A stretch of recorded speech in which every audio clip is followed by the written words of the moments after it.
Good morning, everybody.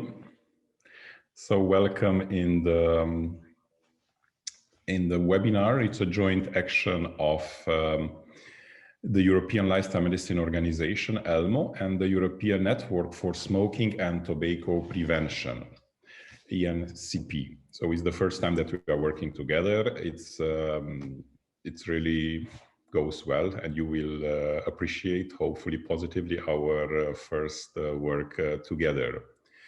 I must say thank you also to the Secretary General of the European Network for Smoking and Tobacco Prevention, Mr. Cornel Radulogin, for his support in organizing this in such a short time. Probably you already participated or you maybe joined as a speaker presentations over the tobacco consumption. What is new, or it's at least at the beginning, it's to combine lifestyle intervention. So this is why today we will try to offer a global approach in ending tobacco and e-cigarettes consumption through lifestyle intervention. So this is why today we will see through the presentation of Dr. Anca Hâncu, how can you avoid gaining weight if you decide to stop smoking, through the presentation of Professor Florin Mihalțan, how is e-cigarette a healthy tool to replace or not the classical cigarette. Then through my presentation, how can you explore the cause of smoking, so the history, what is behind a habit, and eventually to change with motivation interviewing. We have also a presentation from Poland that is about it's about technology, so how modern technology we can apply for a healthier lifestyle. So it's Mr. Krzysztof Przewozniak, so I hope I pronounced approximately correct, who is a reputed specialist and expert in public health policies. And then we have also, is the first time that we invite in our virtual event, we have also a medical student from Turkey. He will present, he will give us some data, some cultural and public health data related to the situation of tobacco use in Turkey. So we will have Kerem Nakai around 11:15 Central European time. So thank you for all the participants who accepted our invitation to be present here. And please, Dr. Anca Hâncu, you will present about nutrition and smoking. For those who are interested about asking questions, chat, or after the presentation, you can also pose your questions with voice. So thank you. Thank you for the invitation. Good morning for everybody.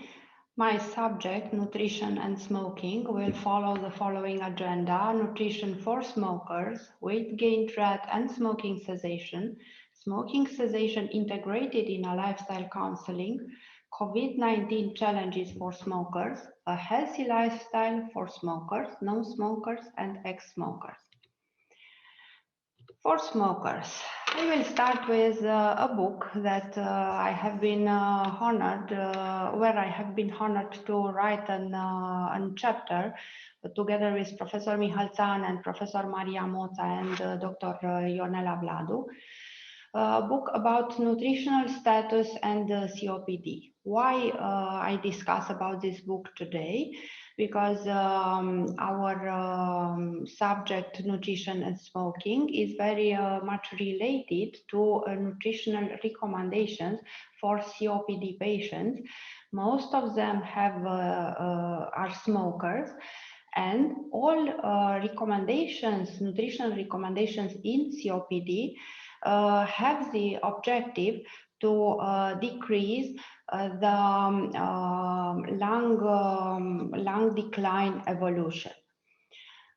Smoking accelerates lung function decline, and a better average forced expiratory volume in first second and slower decline is associated with magnesium, folate, niacin, vitamin A, vitamin D, omega-3 fatty acids. A significant role for high-quality diet on lung function as well as on mortality.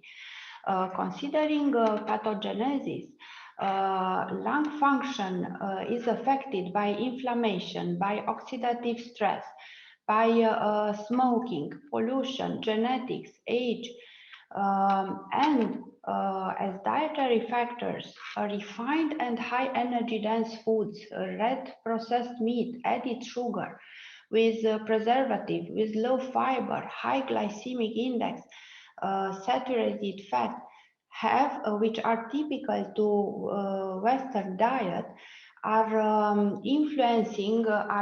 exert a detrimental influence on lung function.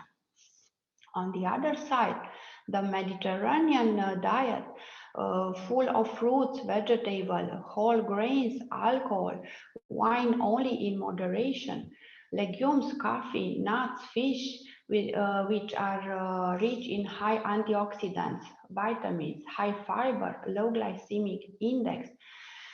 This type of diet exerts a protective and a benefic action on lungs, practically decreasing lung function decline. Medical nutrition therapy for obese smokers, which have also COPD, will mean energy adapted to activities, requirements calculated by bioimpedance and calorimetry in order to maintain a body mass index below 30, 32. As macronutrients, important will be to preserve quantity of proteins high 1.2 to 1.5 grams per kilogram body kilogram in order to maintain lung and muscle activity and to promote immune function. This is also a very valuable recommendation for all smokers. Proteins has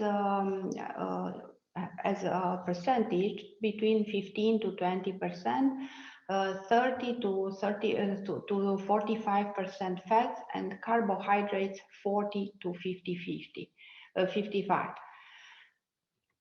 The percentage of macronutrients is important in order to maintain the respiratory quotient, which is a marker for respiratory tolerance of dietary pattern recommended for the percentage of macronutrients, but not for calories. The correct diet, but not overconsumption, will be critical for patients with compromised ability to realize gas exchanges. Excess calories produce carbon dioxide that must be expired. Here is a suitable model for smokers in order to prevent lung function decline. Is a pyramid designed on the Mediterranean model, specifically for patients with COPD, which may be adapted and may be used also for all smokers. Medical nutrition therapy in malnutrition and in COPD address hypermetabolism, prevent weight decrease, prevent lean mass decrease, and address improper food intake and appetite decrease.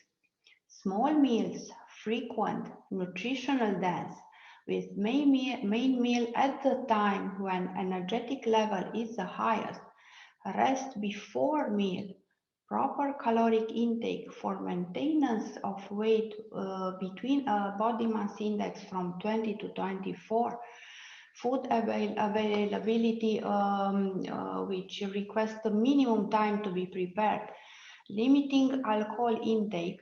All of these are important recommendation for patients with malnutrition in COPD and also for smokers with malnutrition.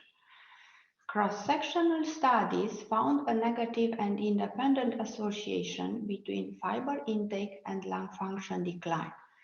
Whole grains, which are rich in phenolic acids, flavonoids, vitamin E, exerts a protective action, which is attributable to the antioxidant and anti-inflammatory properties. In line with these beneficial properties, cross-sectional and longitudinal studies found a negative and independent association between total fiber intake and lung function decline. Practically, the risk of developing COPD is reduced by 40% consuming a higher percentage of fibers. And these results will be mainly for smokers and also ex-smokers. High intake of foods rich in antioxidants, mostly fresh, hard fruits and vegetables, exert a beneficial effect on lung function, on the decline of lung function, and also on incidence of COPD and mortality. For smokers, a vitamin C supplementation with 35 milligrams per day is recommended. Lung function being also enhanced by fruits consumption. Higher intake of individual omega-6 polyunsaturated fatty acids was associated with lower second. Similarly for smokers and with increased risk of COPD, while no association between omega-3 polyunsaturated fatty acids intake and forced expiratory volume in first, second, or COPD symptoms was seen. About alcohol, a low alcohol consumption, 1 to 3 grams per day, lead to higher levels of forced expiratory volume. But only wine intake was found to be positively associated with forced expiratory volume in first, second. But what is interesting to be mentioned that heavy alcohol intake negative effects on lung function are addictive to that of smoking. Practically, the resveratrol is the substance which exerts beneficial functions. Considering minerals, all of calcium, phosphor, iron, potassium, selenium have positive effects on lung function and need to be maintained in a normal range. Additional magnesium may play a beneficial role in respiratory function through its protective effect against inflammation and bronchoconstriction. A 40% increased risk of COPD for normal population and also for smoker is associated with higher consumption of red meat. Practically, all of us have to avoid red processed meat. Vitamin C exerts an antioxidative action well recognized, protects lung tissue, and focus on lung function maintenance, vitamin C mediated, may lead to a greater success in exploring potential targets in prevention lung disease. Vitamin E exerts an antioxidative effect, promising in lung function decline associated with age. Vitamin D supplementation shows a positive effect for people who have the baseline level below 25 nanomoles per liter. Considering carotenoids, here we have a conflicting results. For smokers, there is a different oxidative rates. So different studies showing positive others show negative results for smokers for supplementation with carotenoids. What about quitting smoking? Because here is our debate in nutrition, because I still have persons in front of me which don't interrupt smoking, being afraid of gaining weight. Smoking cessation leads usually to weight gain. And people are afraid because there are some proposed mechanisms, the decreased resting metabolic rate, the increase of energy intake in the type of compensation mechanism, decreased physical activity, and increased lipoprotein lipase activity. Not many available informations or studies are about this resting energy intake. I have found a very old study showing that smoking for 0.8 milligram nicotine cigarettes increase resting energy expenditure by 3.3%. And also the other example showing the association with caffeine, increasing this resting energy intake by 7.5%. All these are explaining practically the fact that smokers are able to maintain their weight, and when they interrupt smoking, appears an increase in weight. Also, baseline fruit and vegetable intakes were inversely associated with weight change in men and women who quit smoking during follow-up in a study realized on 373,000 participants. For smokers and ex-smokers, 5 portions of fruits and vegetables per day reduced by 40% COPD risk.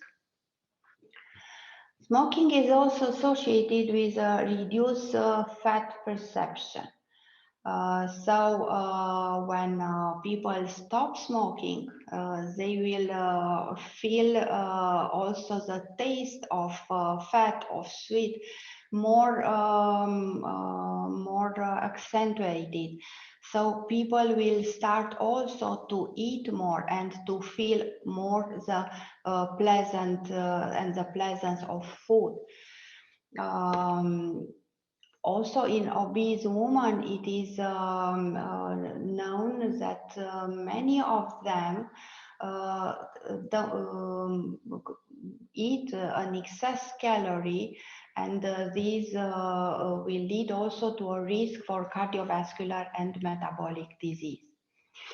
There are some weight gain threats after smoking cessation. One of these studies is related to cardiovascular incidence and mortality for people with type 2 diabetes, was published last year, because smoking cessation is particularly important for people with type 2 diabetes due to their risk of developing cardiovascular disease or other morbidities, and this is substantially augmented by both smoking and insulin resistance or hyperglycemia. However, smoking cessation is often accompanied by weight gain, and this is a risk factor for cardiometabolic diseases and might dilute the health benefit of quitting. Previous studies among apparently healthy individuals shows that excessive weight gain after smoking cessation could lead to a short-term increase in the risk of developing type 2 diabetes. Practically, deterioration in cardiovascular risk factor and attenuation of the protective effect on cancer. In this analysis, two studies have been analyzed, the nurses' health study and the health professional follow-up study. Here you have the characteristic of the population, the decreased incidence for cardiovascular disease among people with type 2 diabetes after quitting smoking. And also the benefit observed due to smoking quitting measured in incidence rate of events is altered, as it can be seen by weight gain increase. But weight gain or mortality, here an obesity paradox like it is described in COPD. Should a smoker ideally to be maintained in super overweight range? These are still questions. No clear answers. No previous study examined whether weight gain after smoking cessation would affect the reductions in all-cause specific mortality seen among smokers with type 2 diabetes. In conclusion, smoking cessation without subsequent weight gain is significantly associated with a reduced risk of total cardiovascular disease, coronary heart disease, and premature death among people with type 2 diabetes. But weight gain after smoking cessation attenuates the inverse association with the incidence of cardiovascular disease, although the reduction of all-cause and cause-specific mortality persists in quitters who gain weight.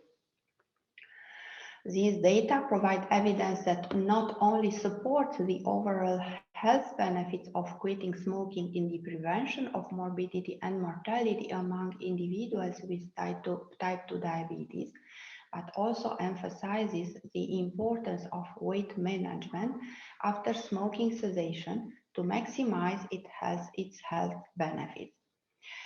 What about physical activity? This can attenuate weight gain after quitting. A large prospective study of postmenopausal women confirmed that quitting smoking was associated with weight gain, despite slightly increased reported physical activity among smokers.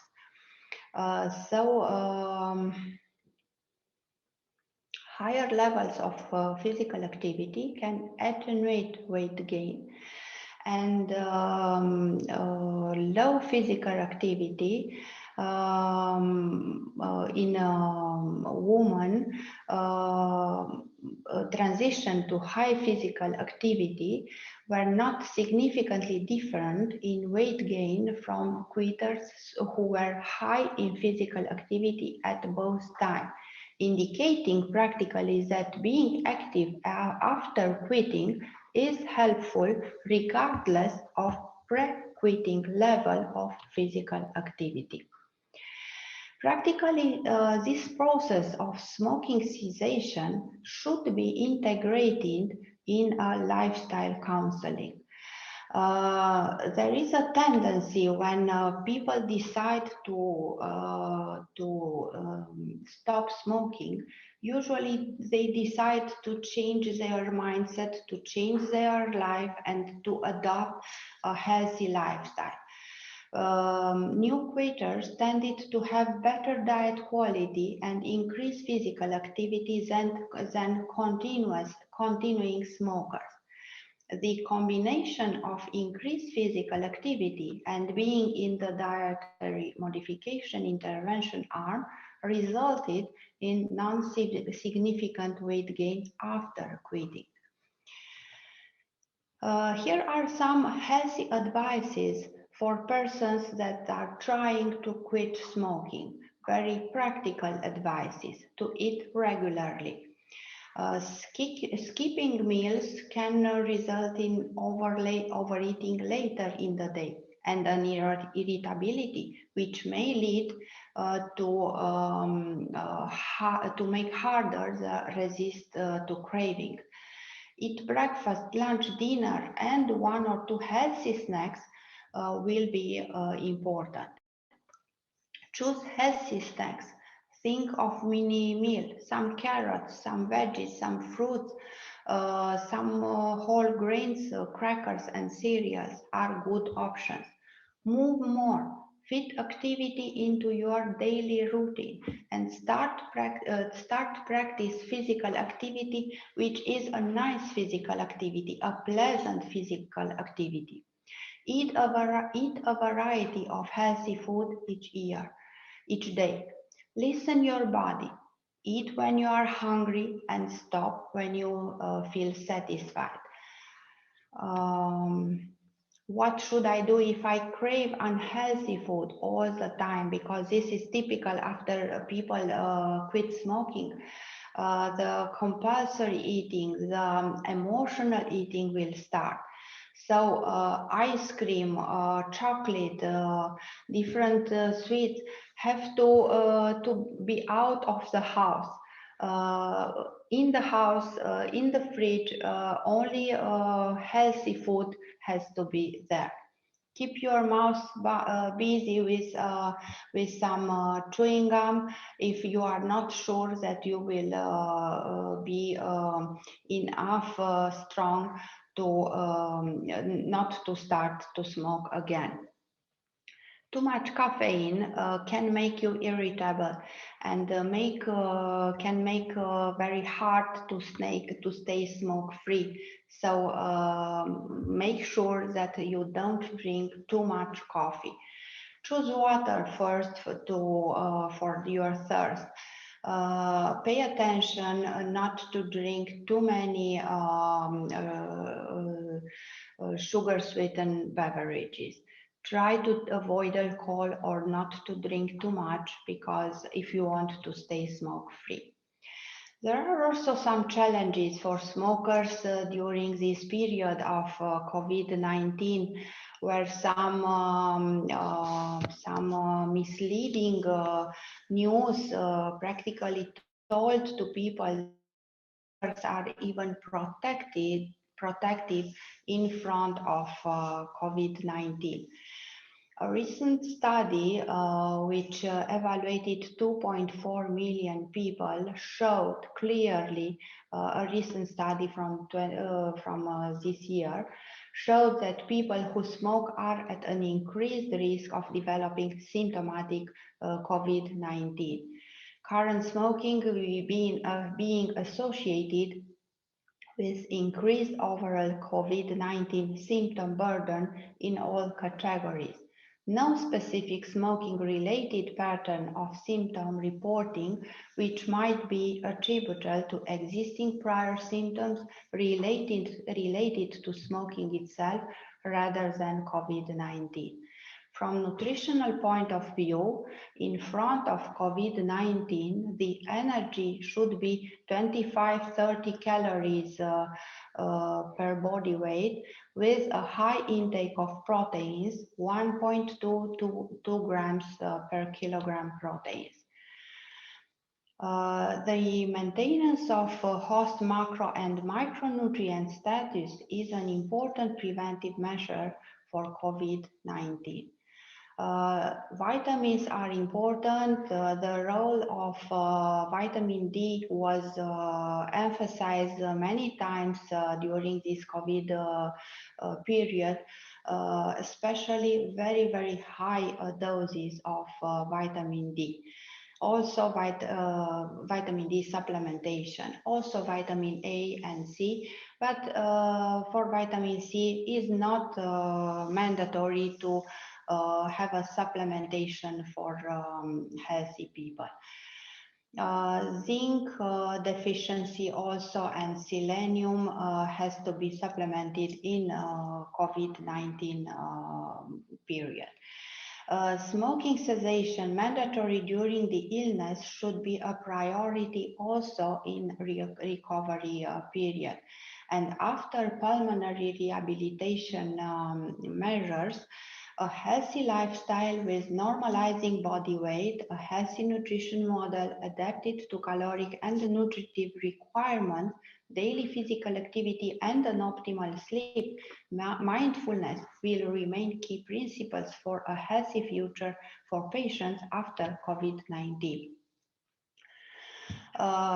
Post-COVID, also some specific recommendations for physical activity should be mentioned. Avoid exercise for 2-3 weeks after cessation of symptoms, and limit activity to light activity, but also to limit sedentary period. This will be important. Asymptomatic contacts could continue exercise as normal. Lifestyle may change immune system balance, as you can observe here. Having a healthy lifestyle means a balanced immune system homeostasis, but an unhealthy lifestyle can lead to an unbalanced immune system disease state. And Mark Hammer, which realized last year a large study with more than 300 people investigated, shows that an unhealthy lifestyle is synonym with an elevated risk of non-communicable disease and is also a risk factor for COVID admission, which might be partially explained by a low-grade inflammation. And adopting simple lifestyle changes could lower the risk of severe infection. What means practically healthy lifestyle for ex-smokers, for smokers, or for non-smokers? Here we have very recent guidelines, 2022-2025 guidelines, American guidelines, to follow a dietary pattern at every lifestyle age, to customize and enjoy nutrients-dense food, to limit foods and beverages higher in added sugars, and to focus on meeting food groups' need with nutrient-dense foods and beverages. Here are some examples how we can switch from typical food to nutrient-dense food, and I will put the point on the switching from full-fat yogurt with added sugar, for example, with plain low-fat yogurt with fruit. Meet nutritional needs primarily from food and beverages. Incorporate cultural tradition. Start with personal preferences. Consider also budget.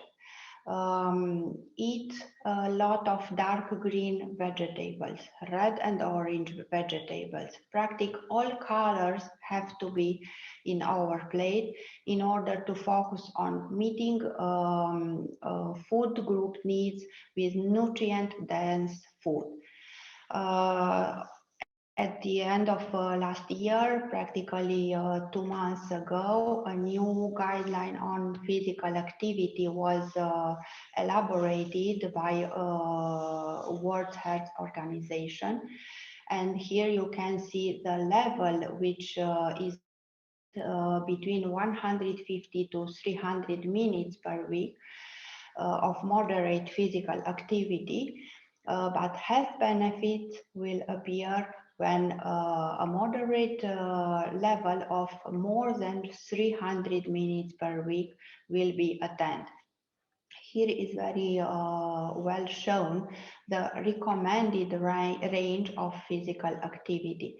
And it has to be mentioned that any type of physical activity is better than inactivity, bringing substantial benefits on personal well-being. Now, being the president of the Romanian Medical Prevention Association through lifestyle, I have to end this presentation considering the words of Robert De Niro, that we must teach our kids that a car is not the symbol of success and walking is not equal to poverty. Thank you very much. Thank you, Dr. Anca Hâncu, for the presentation. And indeed, at the beginning, I forgot to introduce you, that of the Romanian Prevention through Lifestyle Medicine. You're a medical doctor, you have a PhD in nutrition, and you have an extensive research related to nutrition at the Carol Davila University of Medicine and Pharmacy in Bucharest. So thank you for the presentation. If there are questions related to the topic, which it's very actual today. Is Krzysztof Przewoźniak speaking, the next speaker. In fact, thank you so much, Anka, for very detailed and very interesting presentation.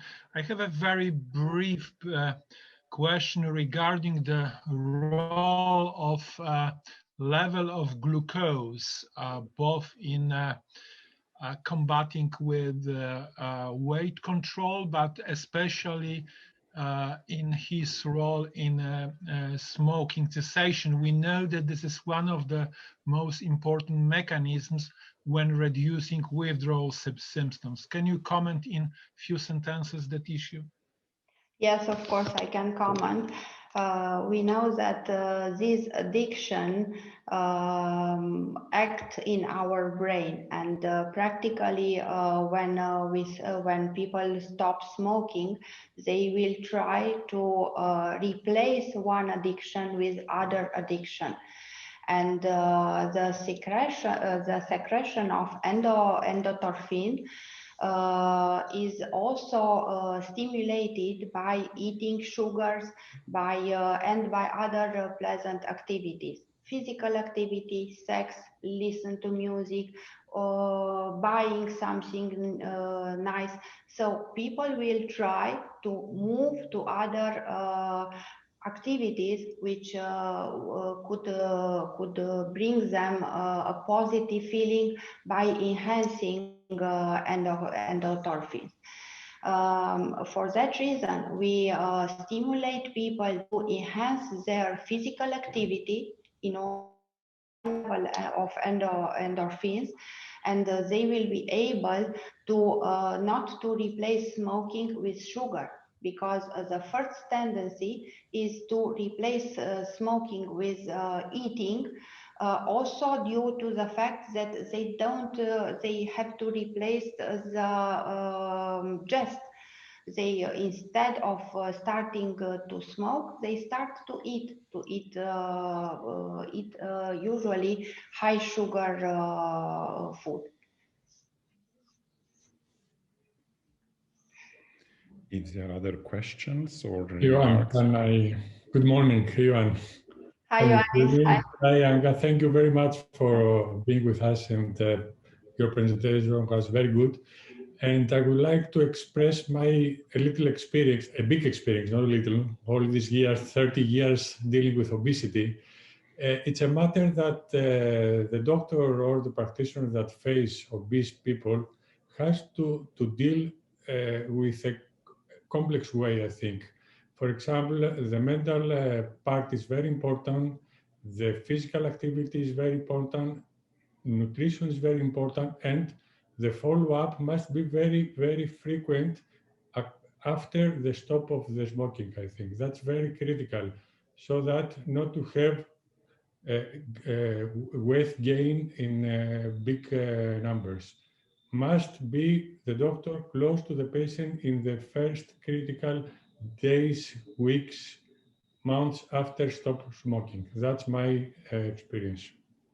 Yes, I agree, and I consider that this first period, doctor has to be near this person who wants to quit smoking, and to help him to adopt a healthy lifestyle, because practically when they decide to stop smoking, they have in mind that they have to go to a healthy way. And here the effort to stop smoking has to be supported by also the other elements of healthy lifestyle: nutrition, physical activity, Yes.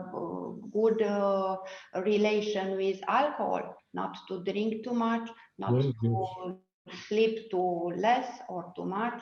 All of them has to be combined, and at some extent, mindfulness approach could be a good approach. Mindful eating and mindfulness as a whole. I agree. Yes. Can I have also a question and to intervene? If you hear me, yes? Yes, Yes. yes. Okay.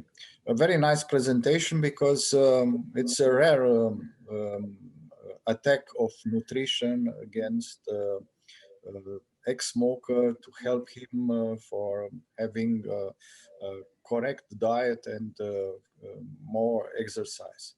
And I appreciate this presentation of Dr. Anca Hâncu. And of course, it was very interesting to see what happens in the COVID period. My question is referring to a very particular aspect of smoking cessation.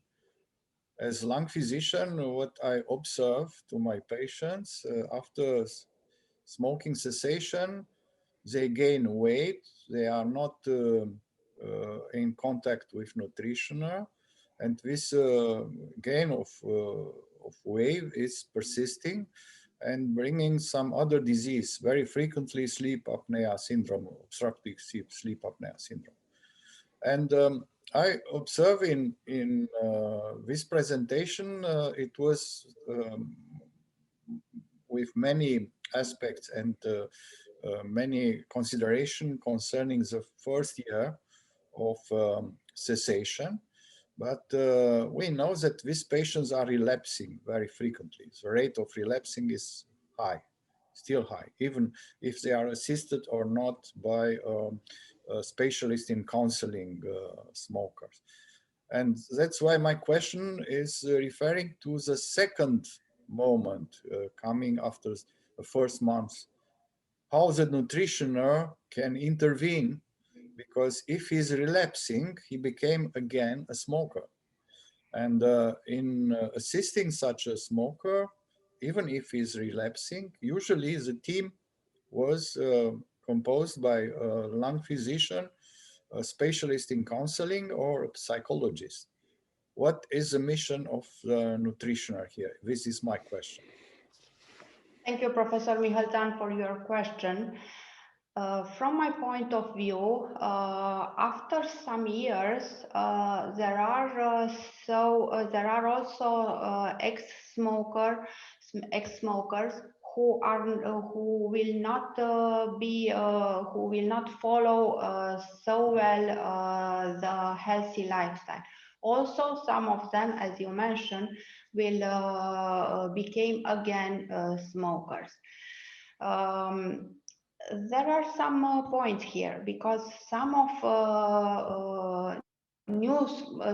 people who will start smoking again will develop COPD or asthma.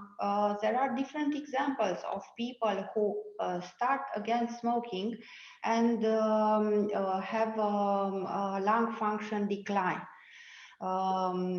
Then together with weight gain, because it's possible that during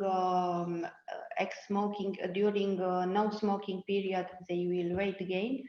So this period will be very contradictory for them.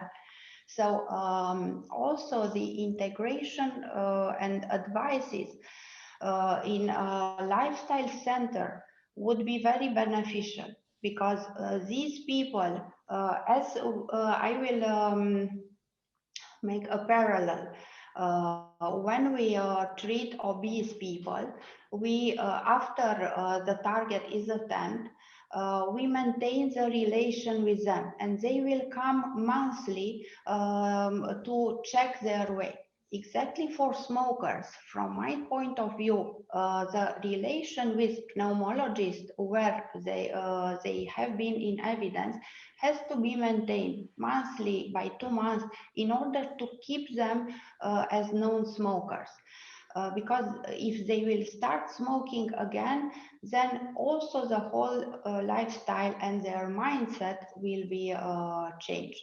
And practically also in the nutritional intervention is very similar with the intervention for smoking, because means change in mindset.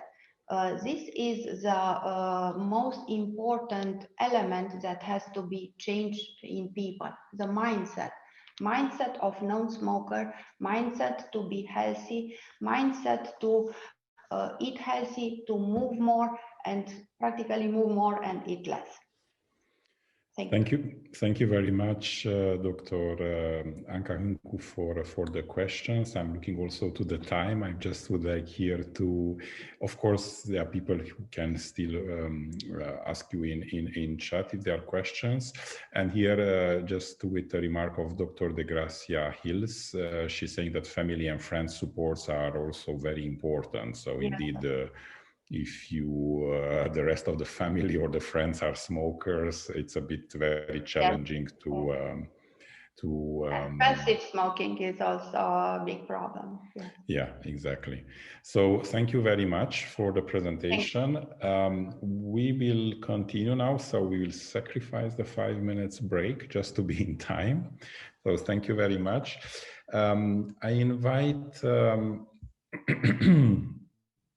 I invite Christoph Prezovniak to have the presentation about for healthy lifestyle, an example of artificial intelligence-based tools for prediction and prevention of tobacco and alcohol relapse.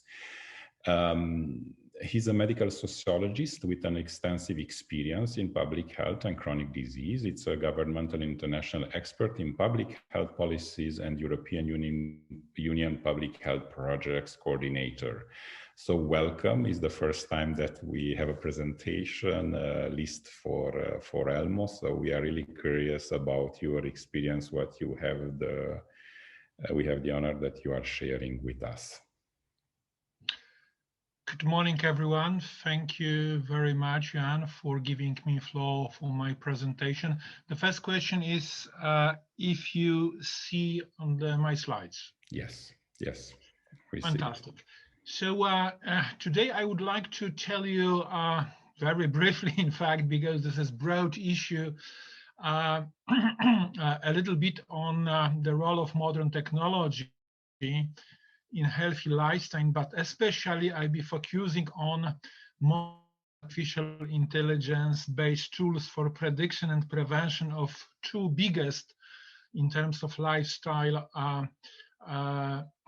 risk behaviors, that means tobacco and alcohol.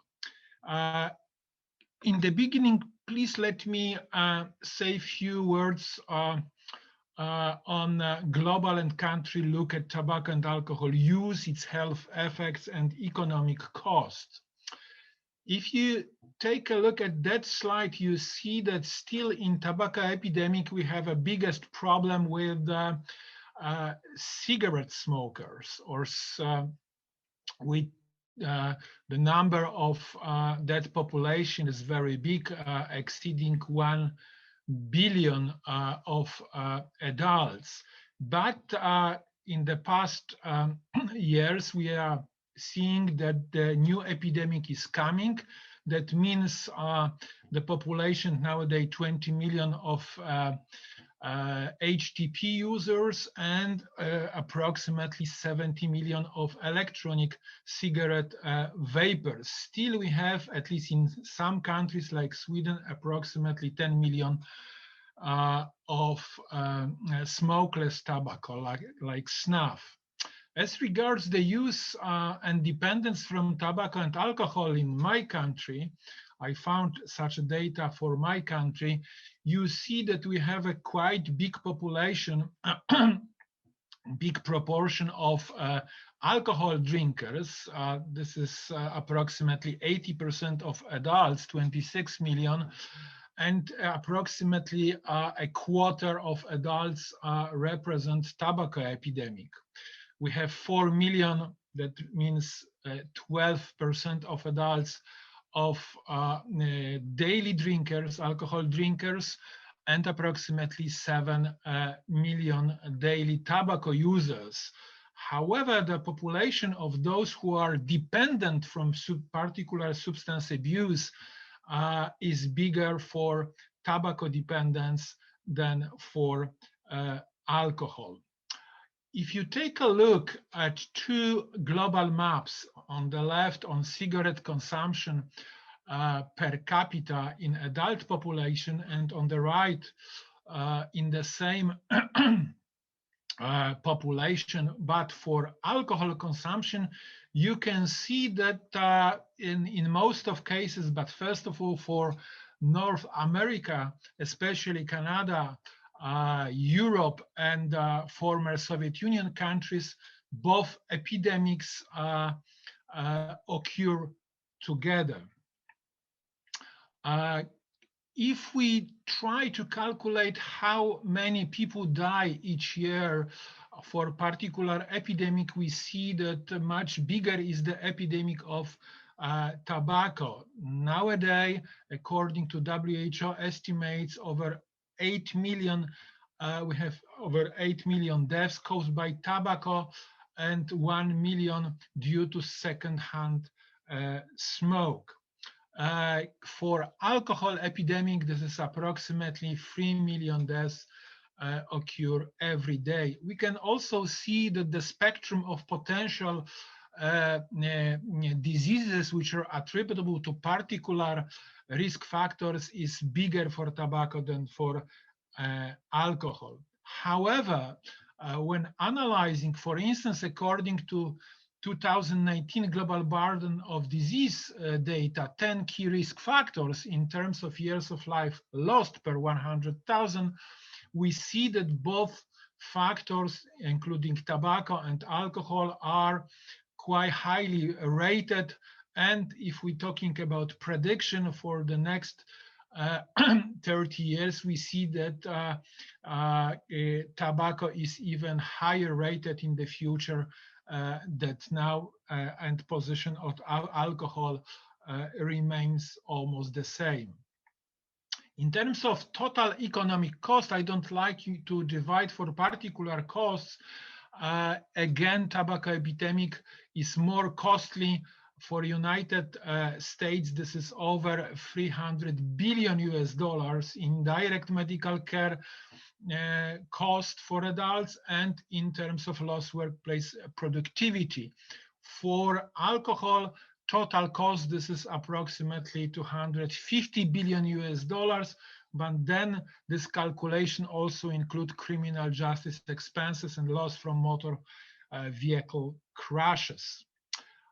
Nowadays, I would like to tell you a few words on basic challenges in prevention and treatment of tobacco and alcohol dependence, again, speaking mostly about a Polish case. The first important thing is weak positioning of health promotion and disease prevention activities in the national public health strategy. I think that point is also very consistent for other countries. We're still observing strong lobbying of tobacco alcohol industry against comprehensive tobacco control and alcohol strategy.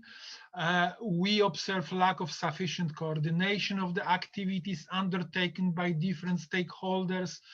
We have almost in all countries lack of public-private partnership, lack of sustainable financing for alcohol prevention and treatment, and very low funds, much lower than for alcohol, spent for tobacco prevention and treatment. We have very few smoking cessation clinics and limited number of health professionals involved in treatment of substance abuse, and there is rather decreasing than increasing rate for this phenomenon.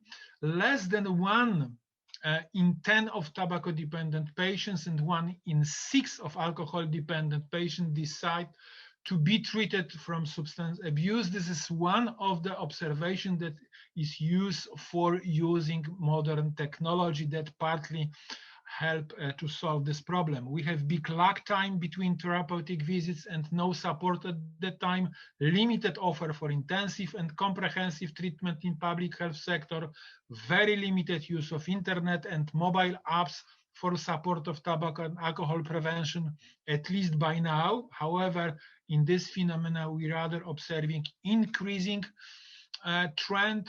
We have rather conservative than modern model of treatment management in public clinics, and there is a high cost of treatment of tobacco and alcohol dependence in private clinics.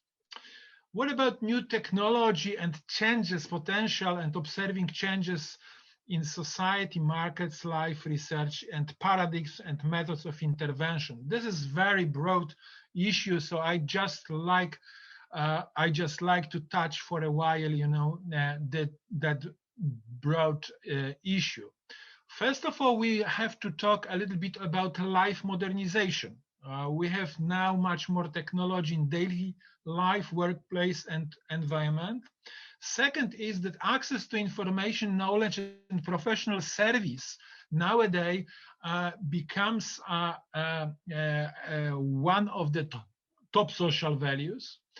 Third, we have new high-rated professionals that include computer, internet, artificial intelligence, and cybersecurity specialists, but also hackers, professional fake news providers, and trolls. Through new technology, we have possibility of global, permanent, and multidimensional communication. We are observing rather virtual contact that dominate physical relations.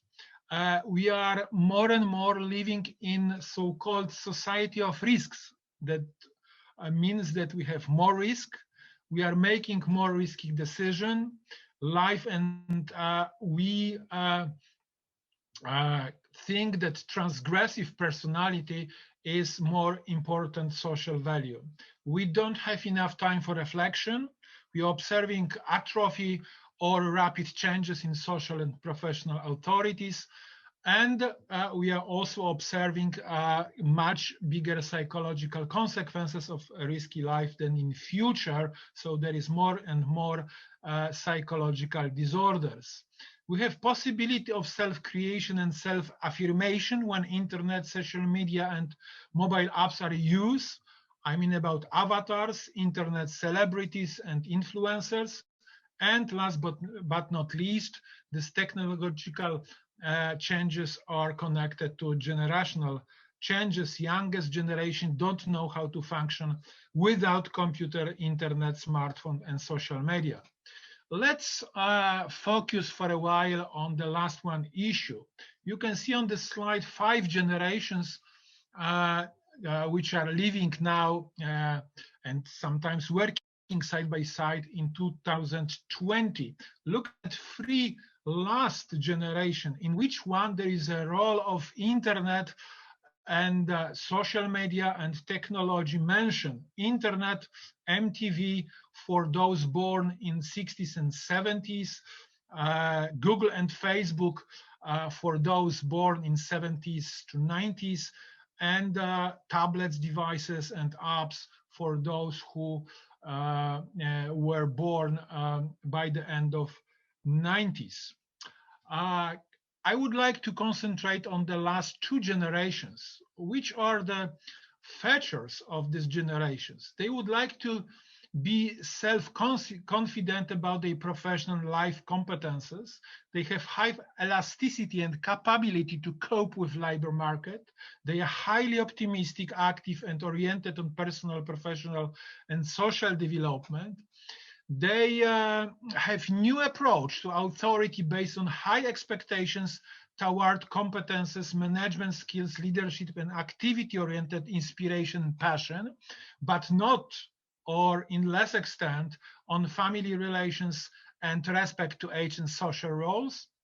Their work and life activities are evaluated rather due to their needs and expectations, but not on to the interests of group or employers. They are sometimes egoistic and narcissistic towards social relation. They concern on non-professional dimension of happiness and pleasure, then concern rather on access to goods, not to their possession, and they have permanent use of computers, smartphones, internet, and social media. What are the health benefits and attitudes? The youngest generation has more pro-healthy attitudes in general than their parents in the same age, and therefore might be helpful in combating against tobacco and alcohol epidemic. However, on the other side, they are also more eager and competitive than parents to gamble with any risk in order to achieve life success. Modernization of tobacco and alcohol market with innovative and novel products may attract them in continuing smoking or alcohol drinking. But on the other side, you can their fluctuation rate. There is also a need for modernization of tobacco and alcohol prevention and treatment if we need to cope with generational challenges and the needs of the youngest generation. There is also urgent need for in-depth analysis of the beliefs, behaviors, and attitudes. There is also a few studies about it toward health, tobacco and alcohol use and control strategy. Current public health and tobacco control strategies have to be adapted to needs, beliefs, and behaviors of millennials and Gen 2020.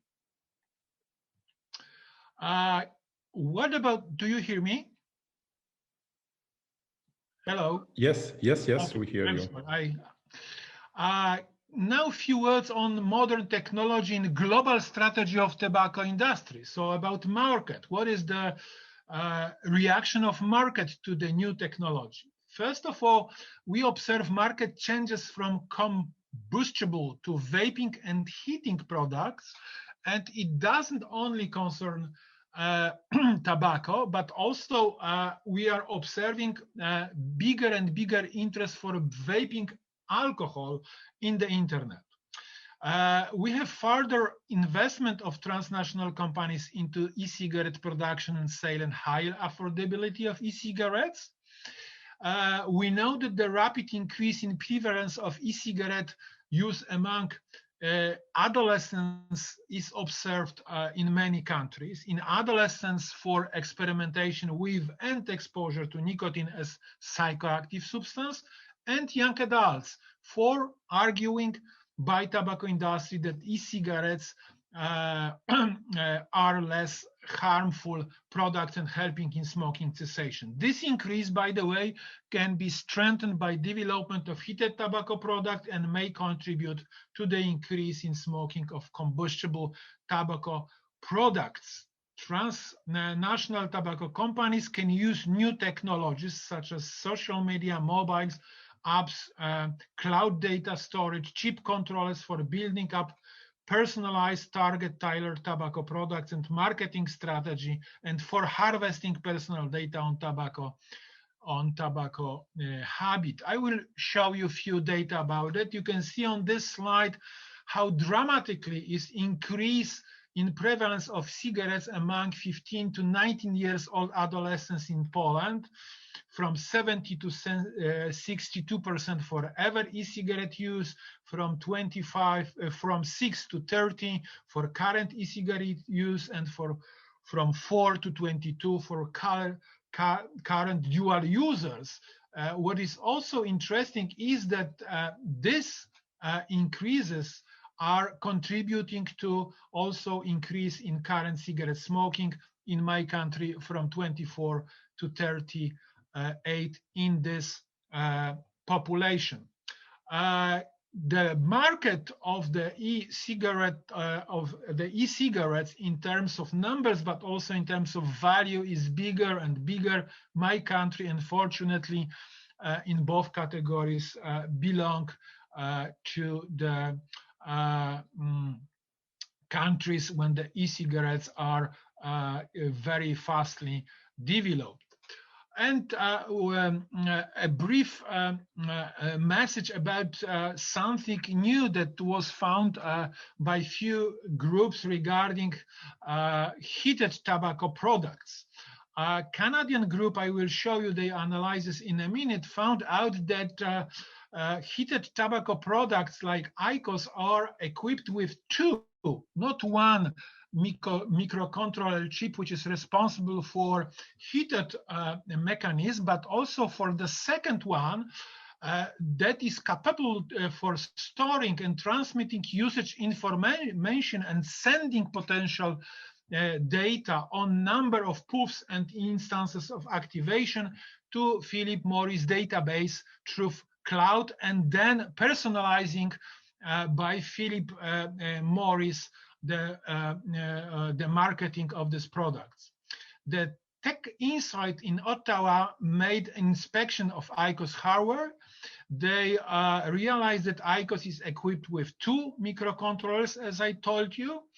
And from the product description of these chips used, the data could include details like a number of puffs by users and how many times a person smoked the device in a given day. Professor Greg Connolly from the United States say that what they are going to have is a mega database on how Americans smoke. Then they will be able to reprogram the current puffing delivery patterns of the IQOS to one of them may be more reinforcing and with the higher education potential. So briefly speaking, they are trying to harvest personal data on smoker habits for their interest.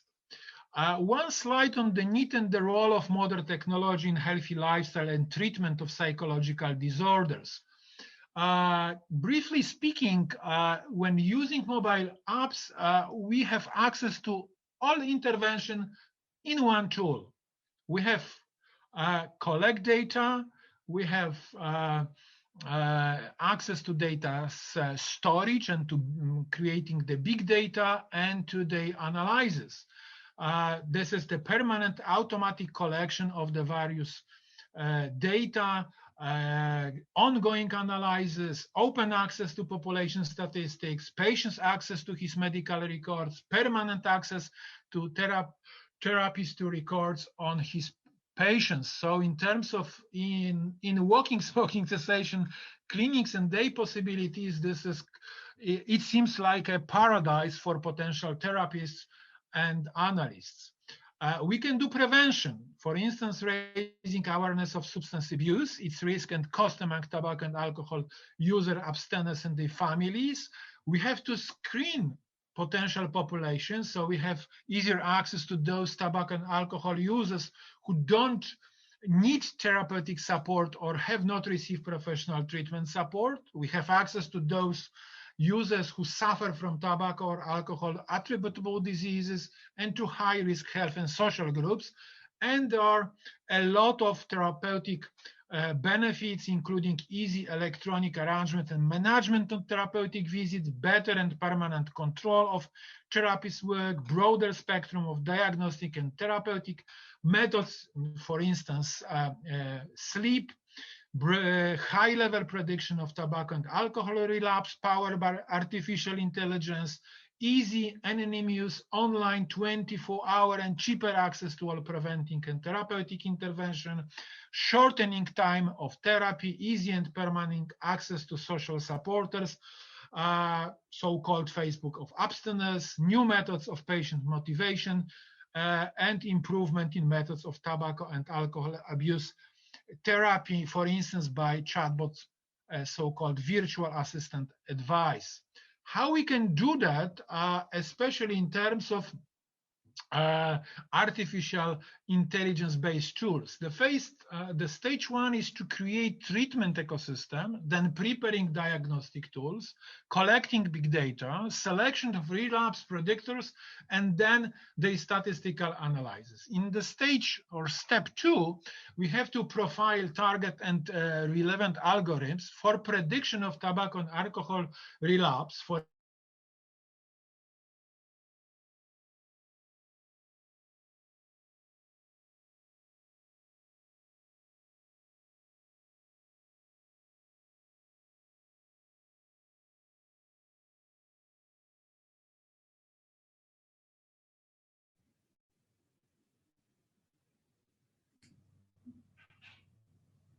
I think that we have a problem with internet connection, Ian.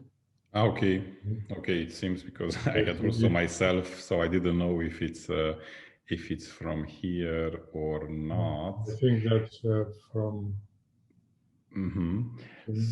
So until we have that means that stop the internet connection. Okay, so maybe let me see. I see a question. I don't know eventually if Professor Michal Zam, because you will present also about the e-cigarettes. We have a question from Angeliki from Greece. Eventually, if you know, I would like to ask you about the electromagnetic stimulus in the earlobe. Some anti-smoking centers in Greece use it in order to help patients to quit smoking. I don't know if you know something about that. Yeah, I know this other offers coming from different studies to try to help smokers to quit. What I can say is that until this moment, accepted for randomized studies are only the medicine, traditional therapeutical drugs used. And as alternatives are all these offers where it's entering also acupuncture, homeopathic help, or stimulating some centers. I don't know more as possible help, but classical recommendation, all the guidelines are before trying this type of help to make and to use traditional, well-studied in randomized studies of these therapeutical drugs. This is a recommendation of all the guidelines. Thank you very much. Indeed, we have alternatives, but as you said, we don't have enough evidence data to support even for hypnosis. We know that it's often used, but I think we have to prioritize, as you said, those who are we have enough data to sustain. So I wrote an email, but probably has some internet connection issues. What was very interesting in the presentation of Shistov is this chip introduced in all these devices used for heat-not-burning tobacco and electronic cigarettes. Until now, it was well known that they used one chip, but now there are studies demonstrating they are using two types of chips. And this is a little bizarre to accept such devices in European Union, where we know exactly that it is forbidden to access the data of a patient, of a citizen. And that's why probably it will be a reaction in the future to this strategy of surveillance of the habits of consumers. And how it's still allowed if it's not allowed? Yeah, well, probably opposition is not very strong in this moment, but there are enough evidence that they are doing this type of studying the habits of the consumers. And this is not a good attitude. I see. Thank you. Krzysztof is again, but you have no microphone. Your microphone. Exactly. Something happened on okay, the no problem. Welcome back. So let me. Was at the stage? What was? Yeah, let me go back to my presentation.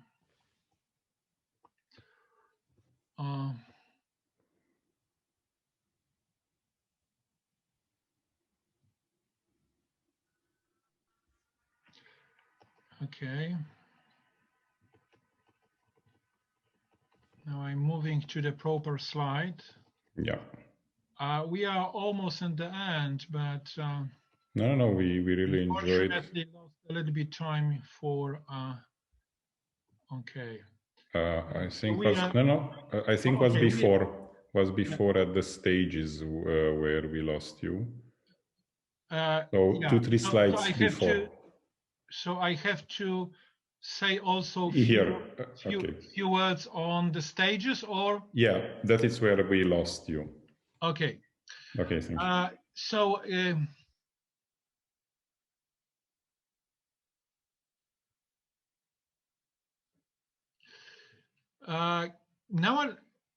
nowadays I would like to tell you a few words, especially when using the artificial intelligence, how to prepare such a mobile system. The step one is to create treatment ecosystem, preparing diagnostic tool, collecting big data, selection of relapse predictors, and then make statistical analysis. In the step two, we have to profile targets and relevant algorithms for prediction of both risk factors, prepare beta prototype of such a system, and ensure that the system is effective at least 80% of prediction. And in the last step or stage, we have to prepare final version of the addictions artificial intelligence digital therapeutic system equipped with the chatbot, so-called virtual assistant based on machine learning or automatic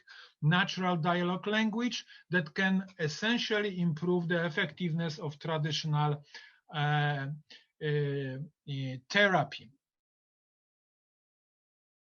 Few words in terms of narrative review scientific of literature on mobile health for better diagnostic and treatment of psychological diseases. There are not too many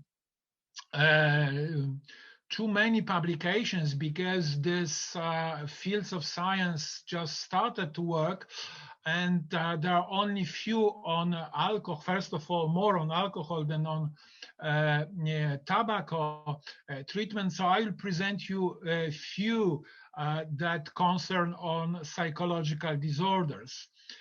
The first one, which was published in 2018, is on digital devices and continuous telemetry on their opportunities, and the conclusions is that the 10 years ago smartphone usage and ownership among the general public, and let alone patients with severe psychiatric illness, was limited. We get big step forward, but still is not enough. But if you take a look about magnetic resonance plus psychiatry publications which are use artificial intelligence or other mobile technologies, you can see a very rapid increase in citations of such a publication, including digital technology plus psychiatry since 2002.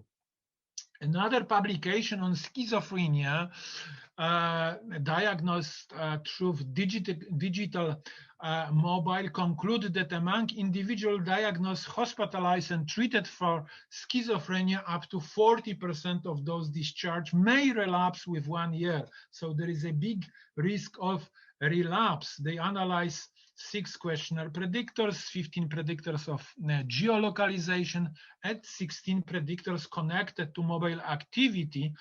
They argue that in this 3 months pilot study, they apply anomaly detection to active and passive smartphone that can represent, let's say, kind of psychological disorders among 15 subjects with schizophrenia, and they found that the rate of behavioral anomalies detected in the 2 weeks prior to relapse was 71 higher than the rate of anomalies during other time of period that underline the need of prediction of the relapse. Another more longitudinal study is on prediction of relapse to harmful alcohol after orthopedic liver transplantation. So with the big also challenge in important disease. Let me now at the end show you selected examples of mobile prevention and treatment of tobacco and alcohol abuse. You can divide them in 5 groups.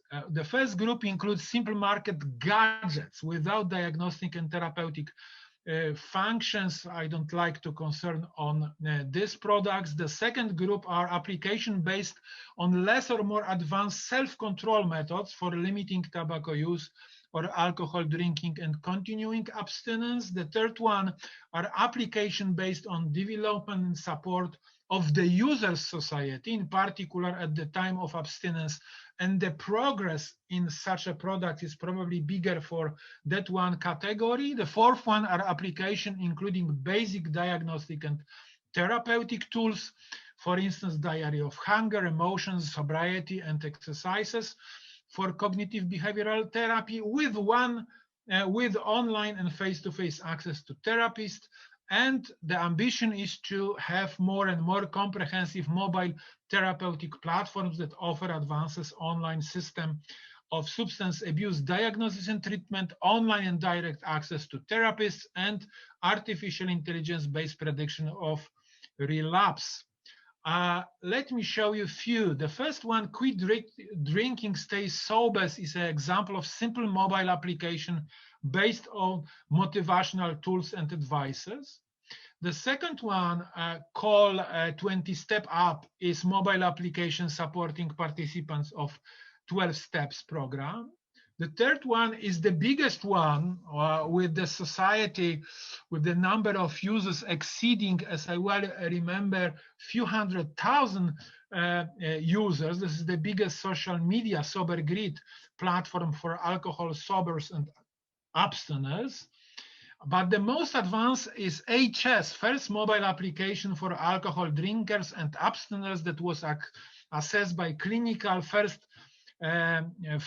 application that was assessed by clinical control study. You can see here user panel, and then you can see the same application but for therapist panel.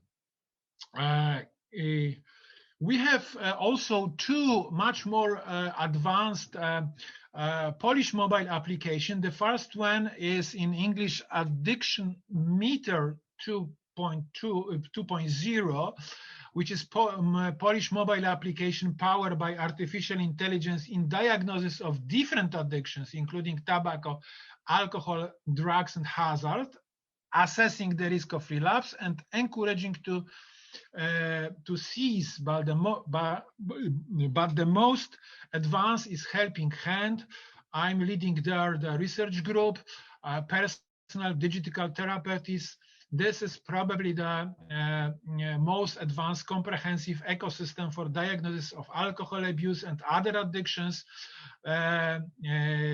which is equipped with artificial intelligence-based system for prediction of relapse and its treatment.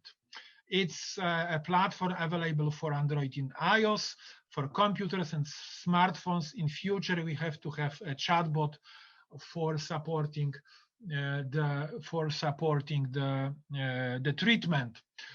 The first results you can see here. We analyze over 7,000 relapses that occur in the past 3 years. For the 7-day model, over 50 predictor of alcohol relapse. We measure sensitivity and specificity test. You can see sensitivity and dose application is very high, still more than 80%. And conclusions at the end. First, mobile application seems to be promising tools for strengthening prevention and treatment of tobacco.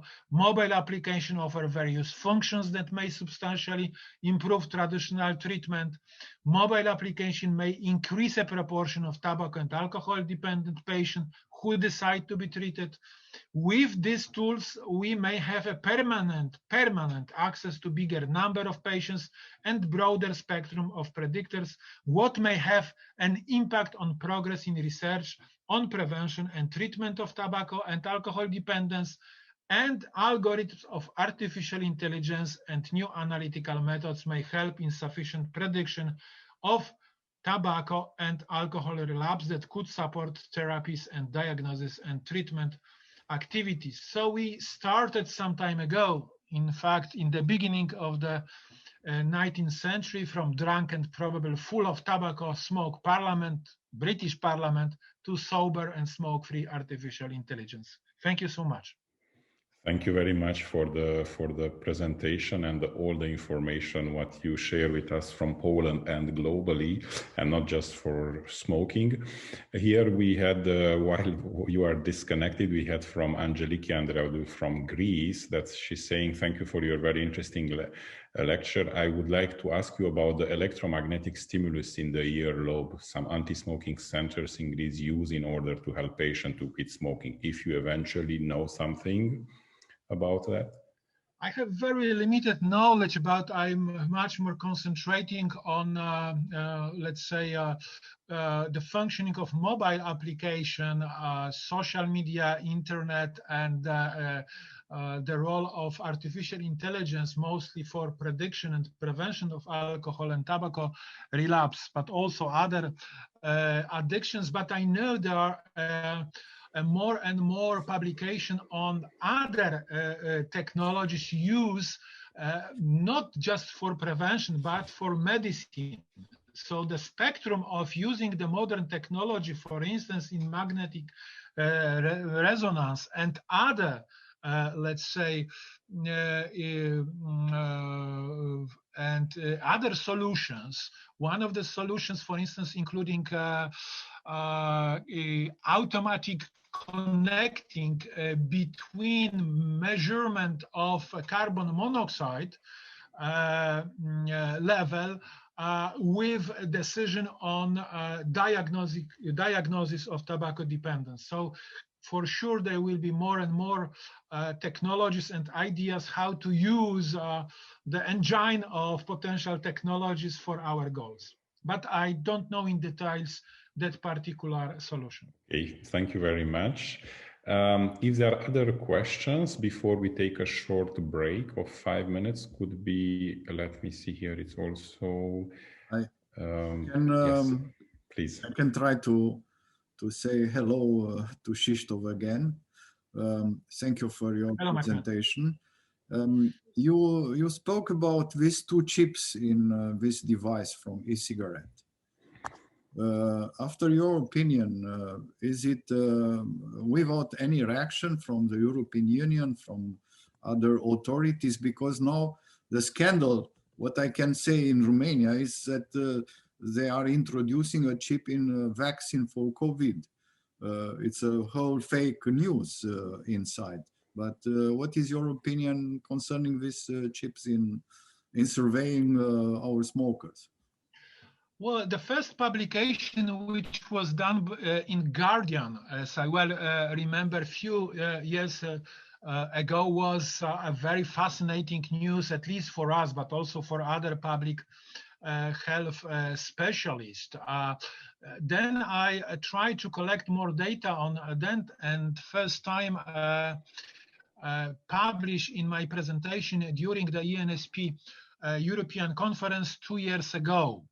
No reaction from, how to say, European or other agencies or bodies. I partly understand why they don't react, because still we don't have very limited data on then so-called false product. There are only a few very small and rather technological inspections. One of them I presented you in my presentation, then show that there is a possibility of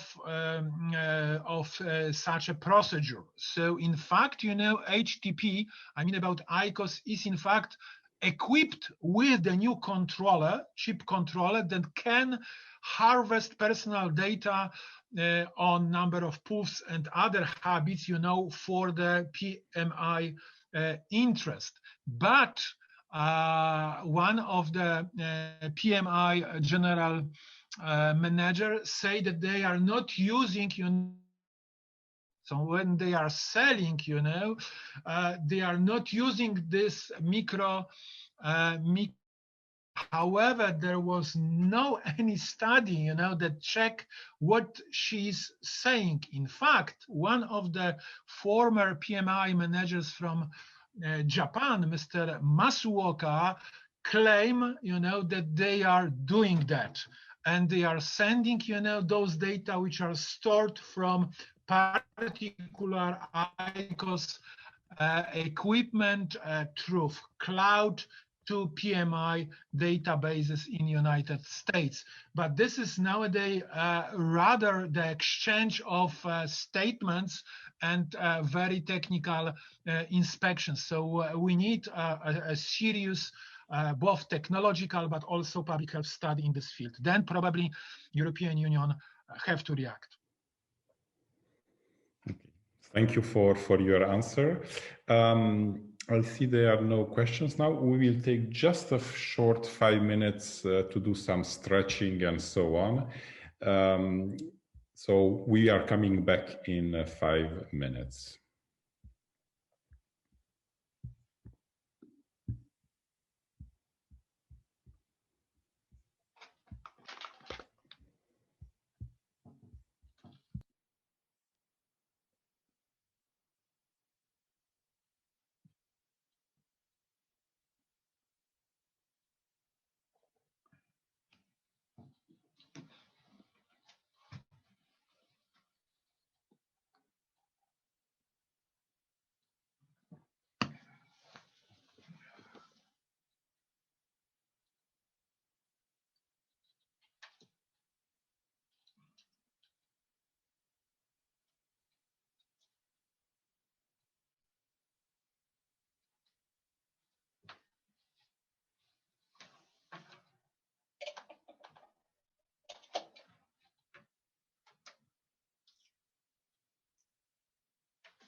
Okay, so we are back.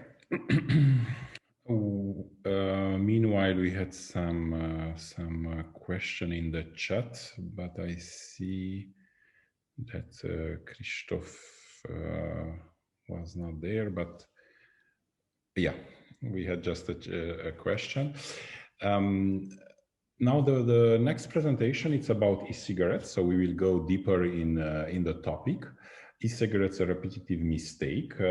We have the pleasure to have Professor Dr. Florin Mihalțan, Head of Pneumology Department of Carol Davila University of Medicine and Pharmacy in Bucharest, Romania. And he's also the President of Somnology Section of Romanian Pneumology Society and member of the Romanian Medical Academy. And also it's a joint presentation with Ancuța Constantin. She's also a pneumologist and PhD candidate at the same university. So please, Professor Mihalțan. Hello, good morning. Still in Romania. For Romania, it's 11:35. I can say still good morning. I hope all people can see my presentation. Yes. The title of my presentation is a little challenging because I'm speaking about e-cigarette, but I'm speaking also about our mistakes. It is finally a repetitive scenario with new healthy offers coming from the tobacco industry, and the mission of doctors is mixed. Many doctors are sponsored by the tobacco industry, and they accept to make another kind of presentation sustaining e-cigarettes. And what we have to notice also is that in this period, with so many COVID cases, it is a whole debate about risk of infection generated not only by conventional cigarette, by tobacco, classical tobacco, and also by e-cigarette and heat-not-burning tobacco. Here is my conflict of interest. And here you can see agenda concerning all that means e-cigarette from overview until the problems generated for authorities and legislation. A short overview and history. What is finally this vaping? It is included in a general title, Electronic Nicotine Delivery System, ENSP, is a word used to describe the use of an electronic nicotine delivery system. It's called vaping because of the aerosol cloud given off during use. And ENSP are battery-powered devices that heat liquid into an aerosol that the user inhales. And this liquid has nicotine, which became important for inhaling and exposing these consumers. And are also non-combustible tobacco products. And we have a variety of ENSP products. They are copying all type of offers coming from classical conventional tobacco. You can see here vapes, vaporizer, vape pens, boxes, e-hookahs, and e-pipes. And there are so many vape icons also circulating in our mass media. What are the characteristics? We have an atomizer with a heating coil to heat the liquid until it is vaporized and inhaled. Newer technologies added a cartomizer or a clearomizer to the atomizer design. to increase delivery of nicotine and longer vaping time. And a Claremizer has a larger capacity tank system for holding the fluid and the clear design, allowing the user to monitor the fluid level. How they began? It was a Chinese pharmacist, Ho Lik, who made and introduced this concept. And in the next year, a production of e-cigarette explodes. And you can see every step made by offer and in the same time by the number of consumers. In 2017, 3 tobacco companies expand distribution of their heated product, and a major part of producers of e-cigarettes are now changed the owners, and the owners are tobacco industry. How is it made? We have these flavoring agents and flavor enhancing chemical agents add to nicotine. We have also a lot of other chemicals, and this e-liquid is finally a liquid factory with many flavors added. It is, we have to recognize, a flavor menu, copying many other offers founded in our nutritions and found in what we are consuming as industry of offering some other nutritions. What do we really buy? It is this design lack of adequate labeling and concerns about quality control and health issues, indicating that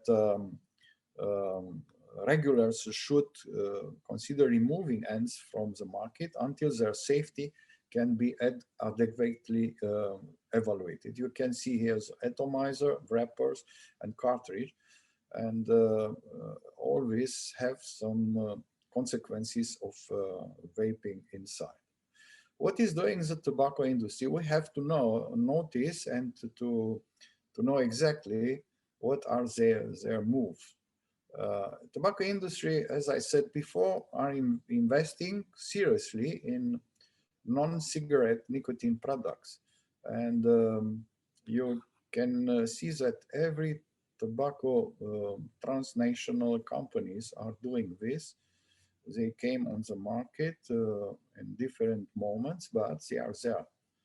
And they are using promotions, marketing messages common with combustible cigarettes as price appealing to youth, placement of advertising across retail and media channels. And they are speaking about different offers from combustible cigarettes as healthier alternatives, aids to quit smoking. What are the consequences? In this moment, it is a majority for consumers seeing the advertising.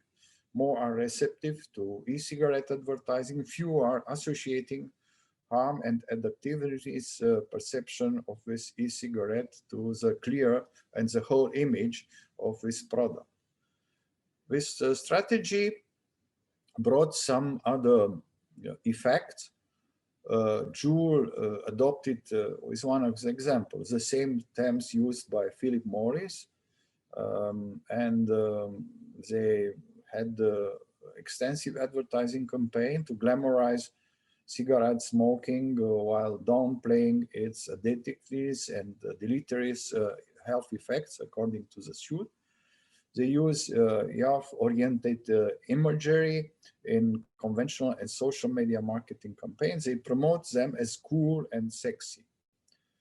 You can see here a list of other e-cigarettes with labels similar to juice and candy. And in this strategy, you can see also the consequences, because 78% of middle and high school students had seen TV advertising. Underage sales in the retail environment and internet is also very familiar. It is also a strategy used on scientific articles.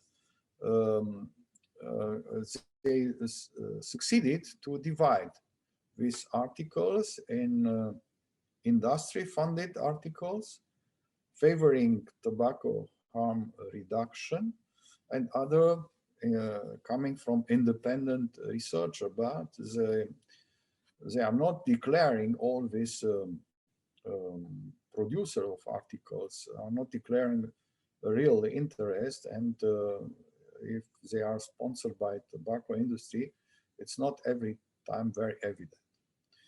They are manipulating also research. The main goal was to generate controversy and cast doubt about health risk of smoking, to deny, to downplay, to distort and dismiss the evidence of health effect of secondhand smoking, suppressing or criticizing research not supported by tobacco industry, prolific research funded by tobacco industry and ends, fund of pro-vaping opinion, divide and conquer is finally this strategy, and also creating some lobbying groups in favor of this e-cigarette and also of heat-not-burning products.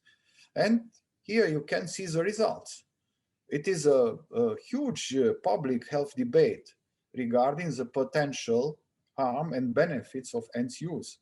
On the left side, there are some associations sustaining this use of e-cigarettes on ceasing tobacco smoking.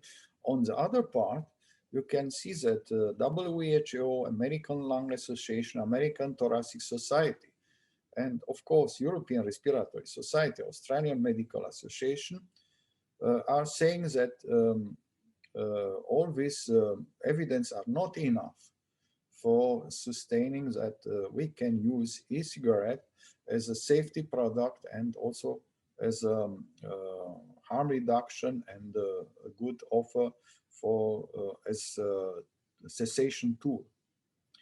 Epidemiology, here you can see that there are so many evidence of huge growing prevalence of smokers and consumers of vapors and consumers of e-cigarettes.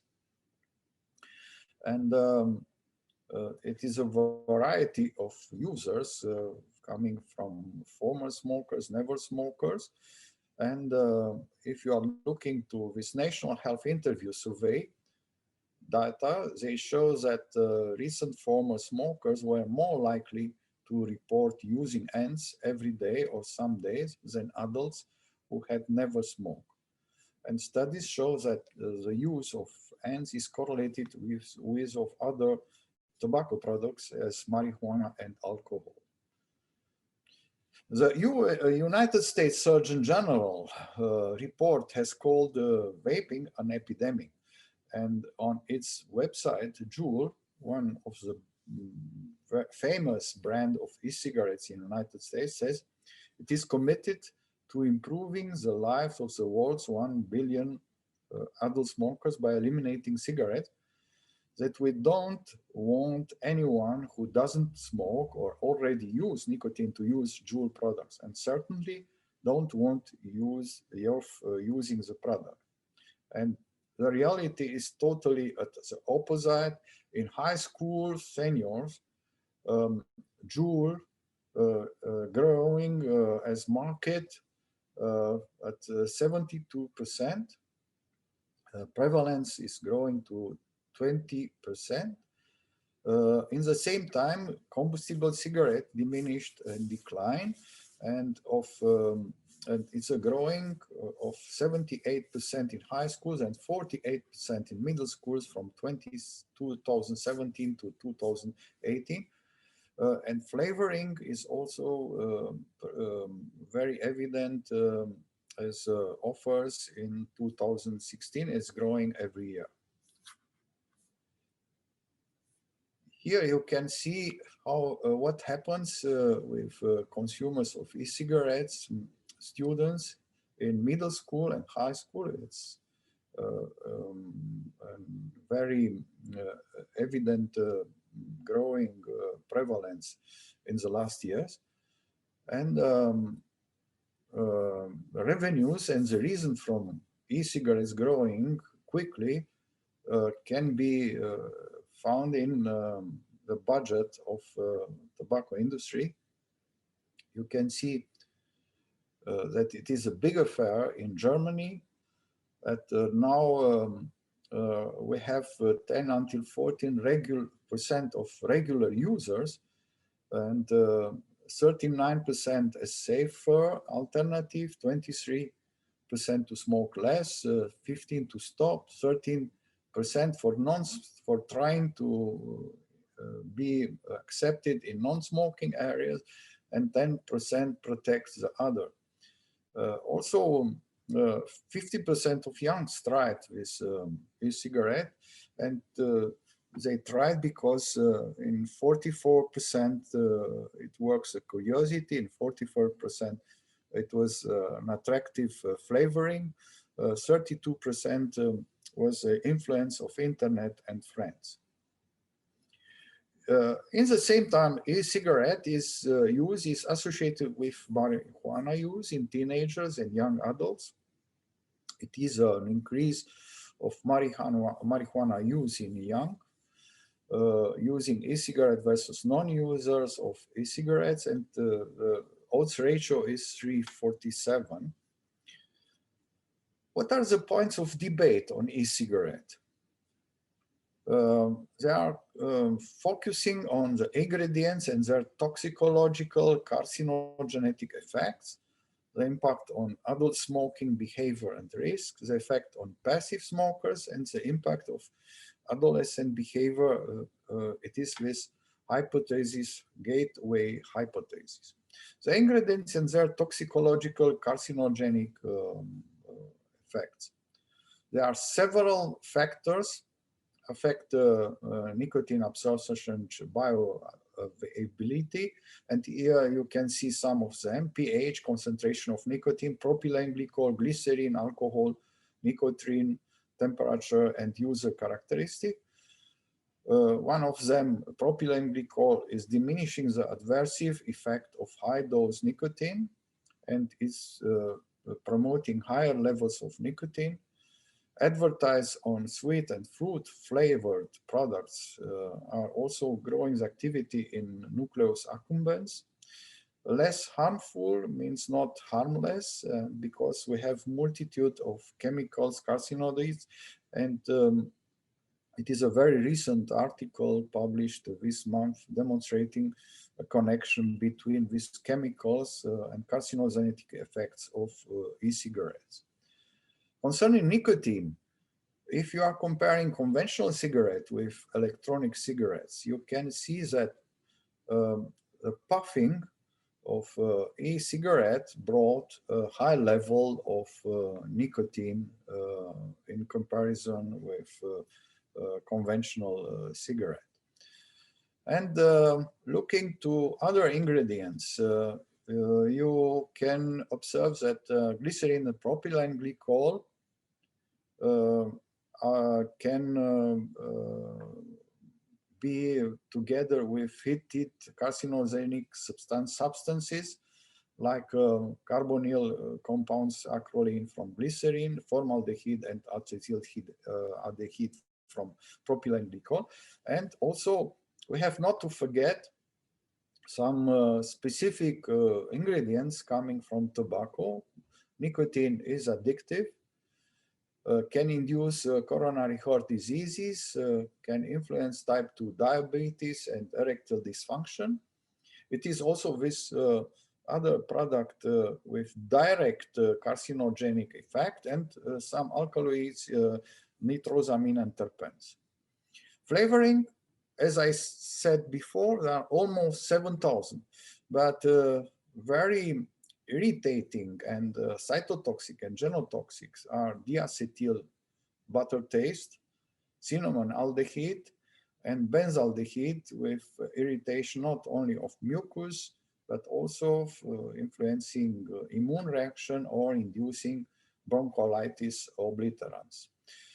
We can find also some heavy metals released from heating coils, like cadmium with nephrotoxic effect, inducing allergenic reaction and carcinogenic effect.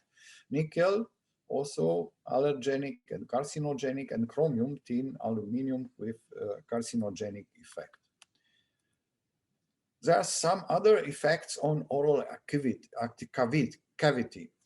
oral effects, like effect of nicotine, which alter cytoskeleton-induced extracellular matrix remodeling in gingival fibroblasts, and e-cigarette reducing metabolic activity on gingival fibroblasts and raised level of apoptotic human gingival epithelial cells.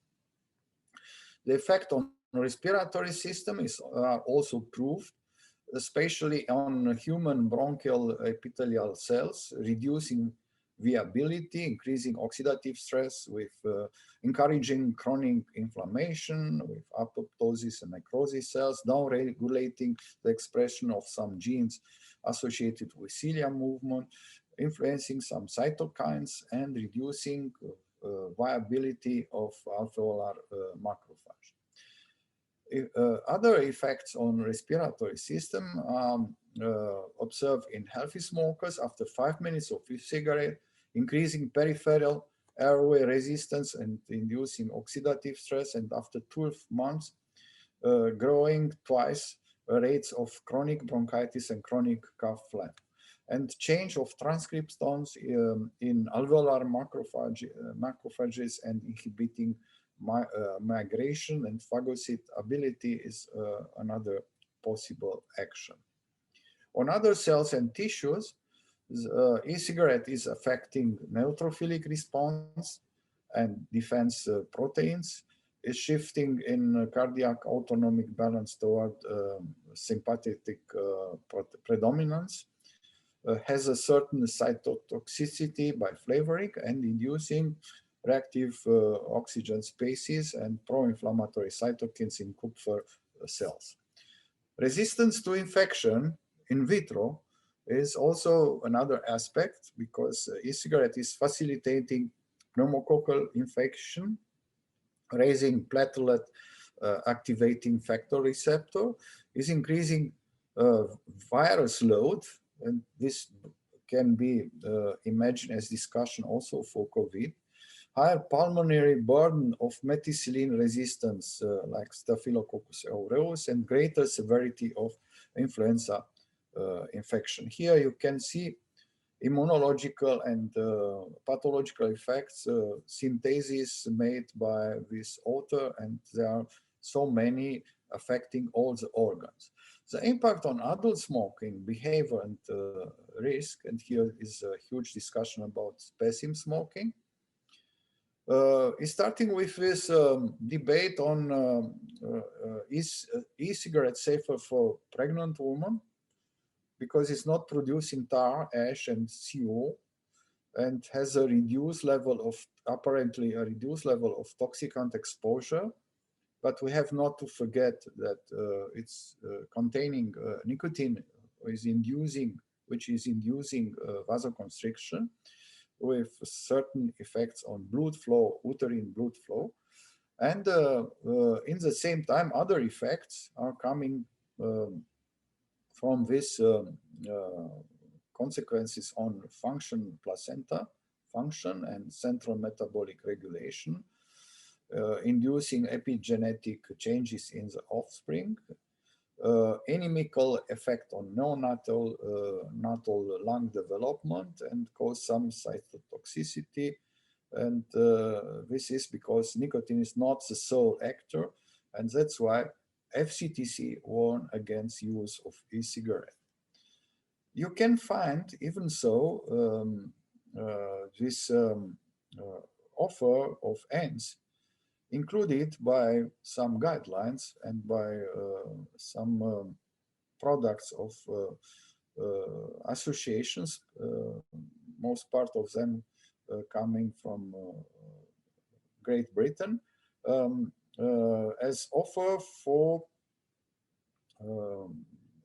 having an ad for smokers to quit.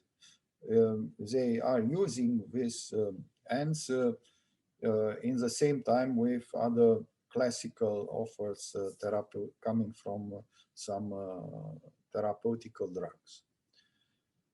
The impact on adult smoking behavior is a little different. 9.1 are using using this product for quitting smoking, and as you can see, 1/3 of them are using vaping in prohibited area. It's a modality to avoid legislation. On children and teenagers, you can see that 16% tried e-cigarette, and at 12 and 16 years old, 50% tried this already. We have not to neglect and to forget the dual use. Up to 7 of 10 adults of e-cigarettes are dual users. And the cardiovascular risk is evident because myocardial risk for e-cigarette use is also evaluated versus conventional cigarette, and chronic acrolein exposure increased also cardiovascular risk. In the same time, PLN exposure is higher in dual users.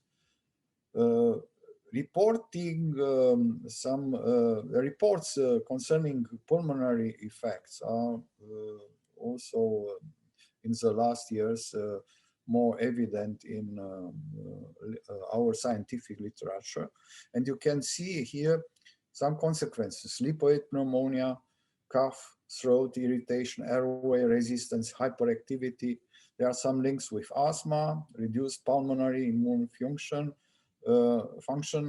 hypersensitivity, pneumonia. It is a discussion concerning asthma cases. Some studies are saying that it is no change in pulmonary function after 1 year.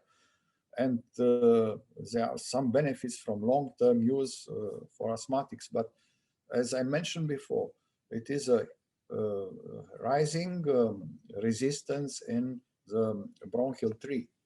Also, concerning COPD cases, there are some reports saying that switching to e-cigarettes are not inducing deterioration and no functional consequences, and even so they have some improvement of respiratory symptoms and diminishing of exacerbation. But there are many authors criticizing these articles and emphasizing the mistakes made in organizing this type of articles. Another huge chapter is this trial to include what means death induced by e-cigarette. There are not only accidental deaths with children using the device. It is this huge reported disease, EVALI disease, with a huge prevalence in 2019, before coming COVID, and while generating also many problems for lung physician, to define the consequences on lung of EVALI disease and of COVID disease. There are many reports concerning these deaths, and we have not to forget that long-term use risk is with some other features and influence on brain development and other behaviors. You can see high risk of becoming later chronic smokers, increased risk of mood and attention symptoms. And this is coming also from the low level of education, because 63% did not know that nicotine is present in Juul, one example, and Juul is using higher concentration of nicotine, and this can facilitate a transition to combustible cigarette. Passive vaping, there are not so many studies, but it is an influence in the worse of quality of air with acrolein, containing acrolein, metal silicate particles, and with possible effect on these small airways, bringing irritation and inflammation. And that's why there are many other problems of studies on e-cigarette, because there are not so many prospective studies, no general legal regulation. The quality, the scientific quality is very different, and there are relatively short period of time. Concerning e-cigarette and smoking cessation, it depends from one country to other. It depends from one office to other. You can see one example from North Carolina. 67% of doctors believe it's useful. 18% are recommending. Quitting smoking at 6 months is not very evident. 7.3% with e-cigarette, 5.8 with patch, 4.1 with placebo. Another study said that 10% are reducing smoking and 8.7 are abstinent after 52 weeks.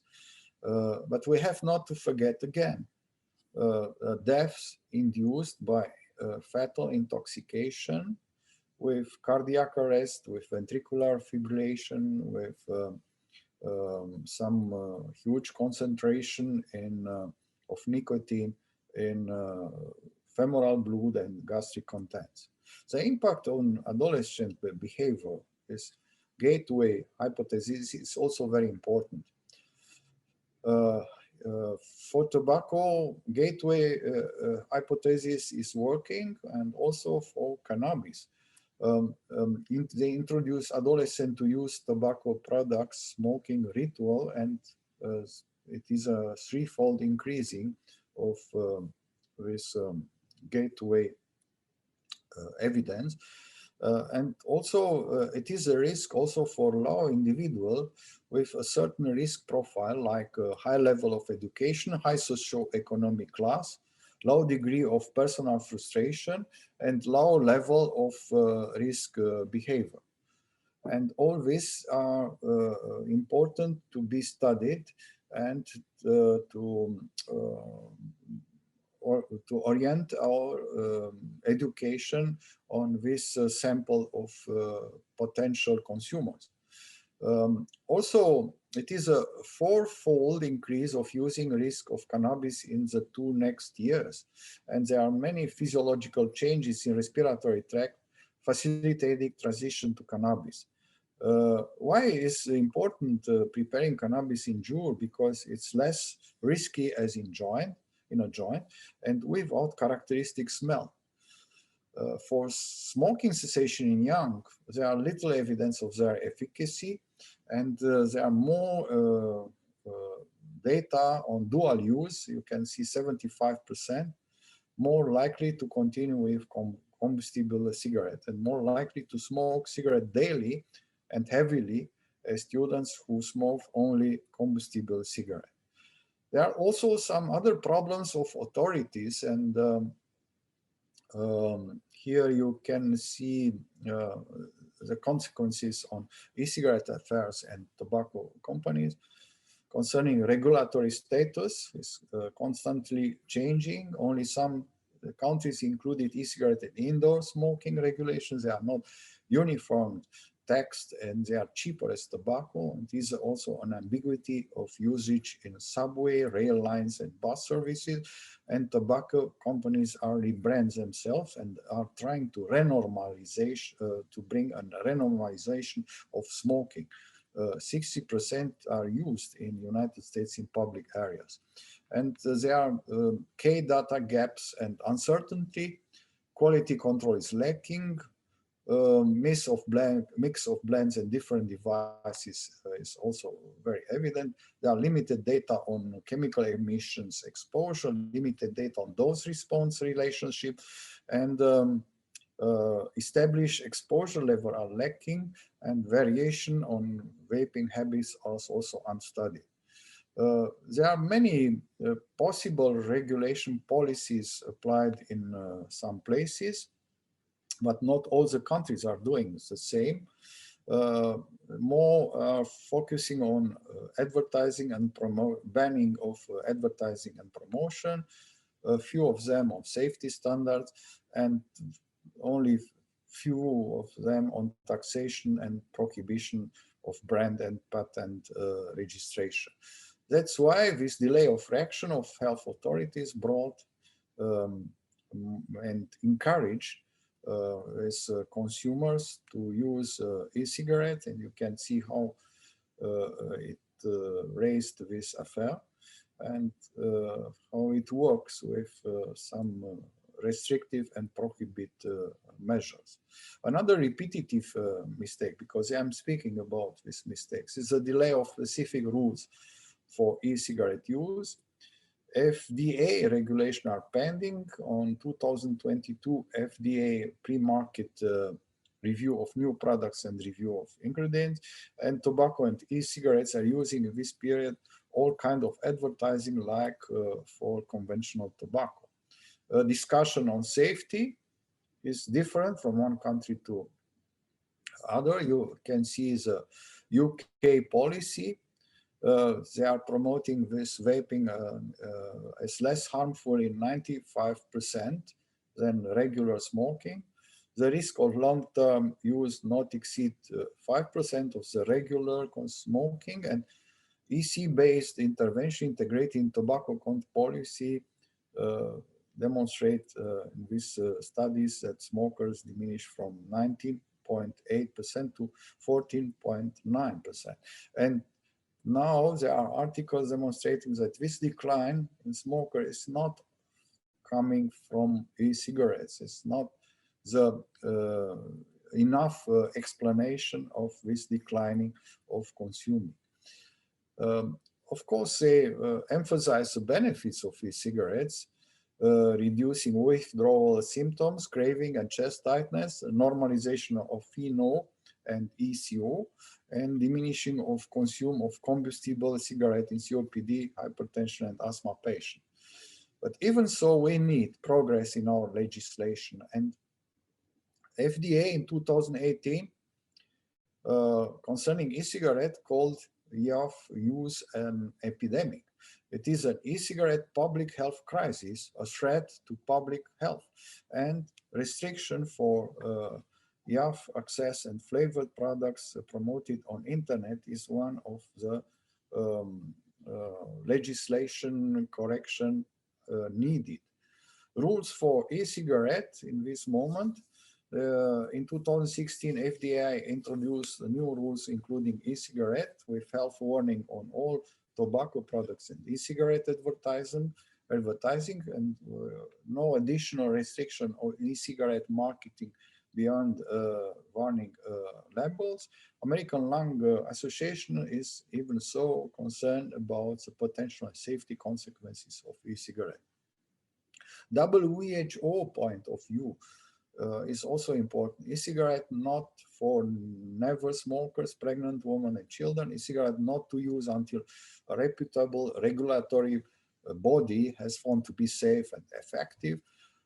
That's why it's already banned in 25 of 68 countries, and FDA proposed a range of regulatory tools to prohibit flavored e-cigarette. It's also an important thing to imagine in the future, this workplaces policy concerning e-cigarette, and to bring other public policy recommendation with severity limit of tobacco product used in teenager, including e-cigarette, building partnerships with pediatrician, community members, youth leaders, and tobacco control groups and authorities of politicians, free continuing medical education programming for clinicians, conducting research on policy and regulatory informants strategy to prevent youth access, to disseminate effective tobacco control messaging for parents, teachers, and students, to ban all flavored tobacco products, and to make a taxation and increase tobacco retail licensing fees. Conclusion, for future research. We have to look on use patterns across existing and conventional and new tobacco products and novel devices, to look to the safety of devices and constituents, on abuse liability and comparative effectiveness trial for tobacco treatment across all tobacco products, and on impact of industry marketing on risk for use and dual use among all ages. We need health effects from flavoring ingredients, thermal degradation, more evidence here, to look to second-hand emission, tertiary exposure, and vulnerable population, to study well aerosol dynamics, and of course this life cycle and of use associated with e-cigarette manufacturing can be one of our next proposed research objective. The only group until now in some papers with benefits from e-cigarette seems to be people who already smoke and want to reduce their exposure to combustion by product, and smoker using for smoking cessation are 27% less likely to stop smoking than other smokers. And e-cigarette in this condition is not safe in absolute terms, are not emission-free, and the particulate matter at vaping reaches a level 12 higher than the United States Environment Protection Agency 24-hour standard.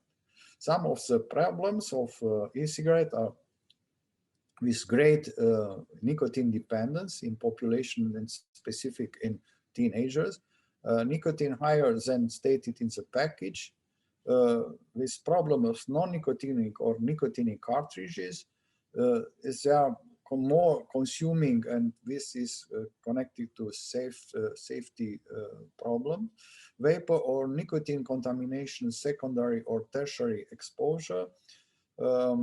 All these flavoring products added to nicotine were before intended for food ingestion. We are also these problems coming from environment exposure, nut allergens, explosion and fire of this lithium battery, and deaths intensive care assistance with disease. Conclusion, and the agenda set out by the tobacco industry is disappointingly familiar. Applies 100-year marketing lessons. Our authorities, after my opinion, are unprepared in many countries, and medical stakeholders are confused. That's why long-term consequences of regulatory inaction will be very costly for next generation. Thank you for your attention. Thank you for the presentation. Indeed, many aspects which we don't even imagine that exist about e-cigarettes. I have often a question from patients that certain flavors are more dangerous than other flavors in e-cigarettes, like caramel, like mint, or we don't have enough study, or all of them are just dangerous. Of course, flavoring is one of a very attractive offer coming and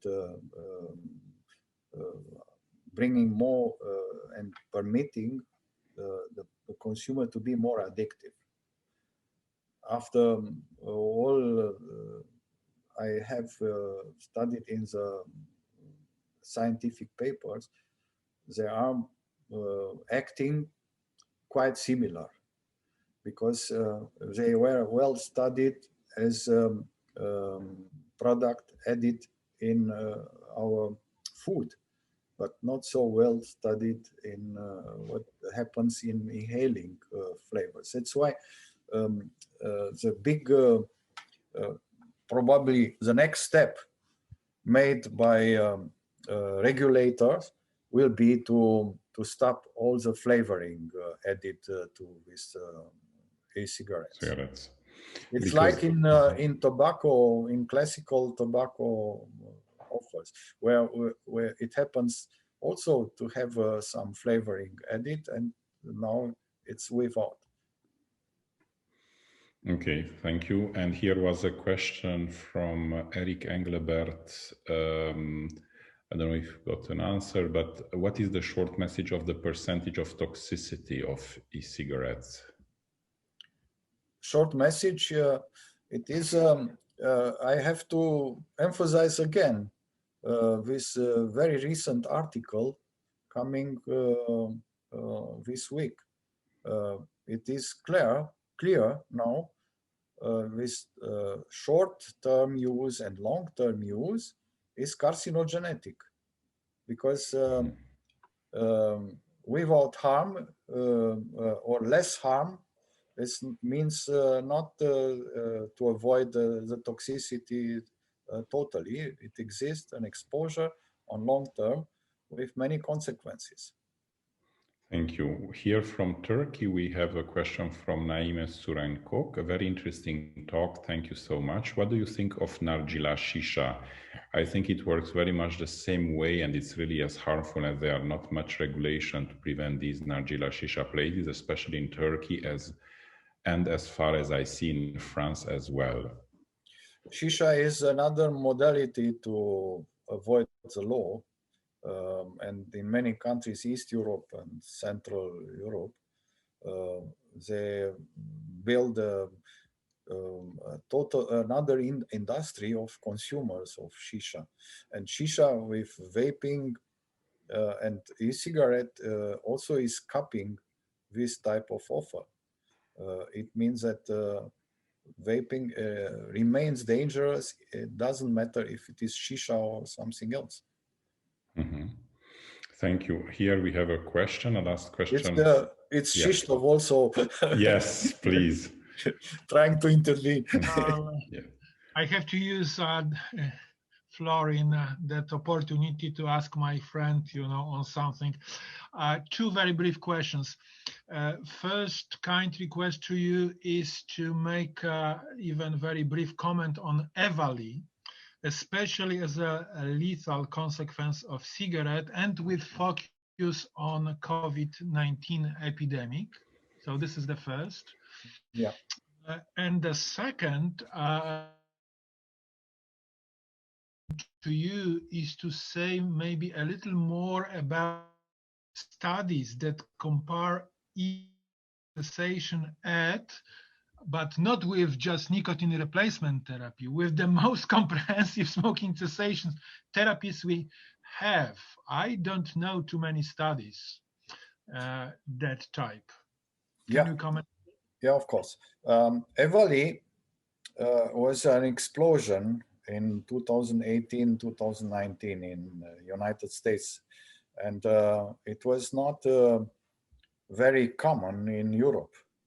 And the first question of European specialist was why it was not the same. It happens not in the same manner in Europe. And the answer is in what they are adding in this device and this dual using of cannabinoids. For me as lung physician, the image on CT scan is very similar with what is inducing as irritation for lung and with very particular image of bronchopneumonia. And thanks to God, the prevalence of EVALI stopped in January 2020, when it was explosion of COVID, and this brought less problems in differential diagnosis of EVALI disease in comparison with the disease bronchopneumonia induced by COVID. What I have is to add as another comment is that probably now the consumers are more precautious in United States in adding something in this device of e-cigarette. And that's why it was a diminishing of with death cases and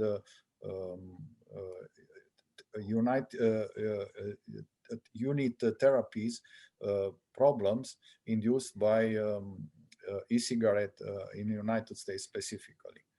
Concerning the second question, it's a real problem because, as I said, prospective studies for long-term using e-cigarette in as a cessation tool in comparison with other drugs who have more studies on the background are not so convincible in accepting what the British school is saying. We have to use currently this e-cigarette as a cessation tool. This is one of the problem, but they are totally forgetting something else. For youngs, it is window open to become a classical consumer of tobacco. The gateway hypothesis is working. They became dual users, a way for consuming marijuana and other drugs. And for maintaining this dependency, it is a real disaster and a problem because we have now a generation of teenagers with high dependency to nicotine, very difficult to be advised and to make this quitting even in offices specialized in counseling with teenagers. Okay, thank you. And we have a last question from Dr. Tatiana Popescu from Romania. Thank you, Professor Mihalțan. It seems that vaping is even more dangerous than cigarettes. What would be the three main action solution in your view? Main actions for all the, after my opinion, is to have a correct legislation. This legislation must introduce certain restriction for advertising, for promoting these products. We have to avoid what was working very well in this period of COVID for teenagers especially. They succeeded to obtain online all these products. And of course, we have to educate. We have to educate and to prepare this new generation for these products. And this education must be done by doctors who are not paid by tobacco industry. What is very confusing now, and it is working, not only on scientific field, but also on other meetings, is that there are doctors promoting this e-cigarette and heat-not paid by tobacco industry, and nobody is asking about their disclosure and their conflict of interest. and generating for tobacco control teams a defensive behavior, and this is not good. And the last question, because we had here from Eric Engelbert, saying a high-level presentation, congratulations, and is asking for pregnant smokers really unable to quit. Can e-cigarette be a less bad solution? It's like the big discussion. It's similar with the discussion, what are doing a pregnant woman? Is vaccinated with COVID or not? And the answer is the same. If it's not recommended, but if the woman accept, she can make this choice because they are saying it's less toxic, but it's not recommended as a regular attitude accepted and promoted for pregnant women. Thank you very much for being here and sharing the information. Now, as you can mention, in lifestyle medicine, we tried to approach behavior change many aspects. Today we are talking about the chapter of tobacco cessation, e-cigarettes cessation. We talked about nutrition, so the role what can play to be a tool or for helping to stop with this habit. Now we will have a presentation about the cultural influences, how cultural habits can influence some lifestyle habits. And then in the end, we will finish talking a bit about motivation interviewing. So it will be a real case where a medical doctor, actually, I had an interview with a medical doctor, and how important it is to not judge our patient, to go with compassion, with understanding, to understand the roots of a problem. For that, we have now very happy to have a medical student from Turkey, a fourth-year medical student who is studying at the Faculty of Medicine in Izmir. And it's very special, this faculty, because they integrate already from the first year the lifestyle medicine concept in teaching medicine. So, Kerem Nakai, if I pronounce well your name, you are welcome to.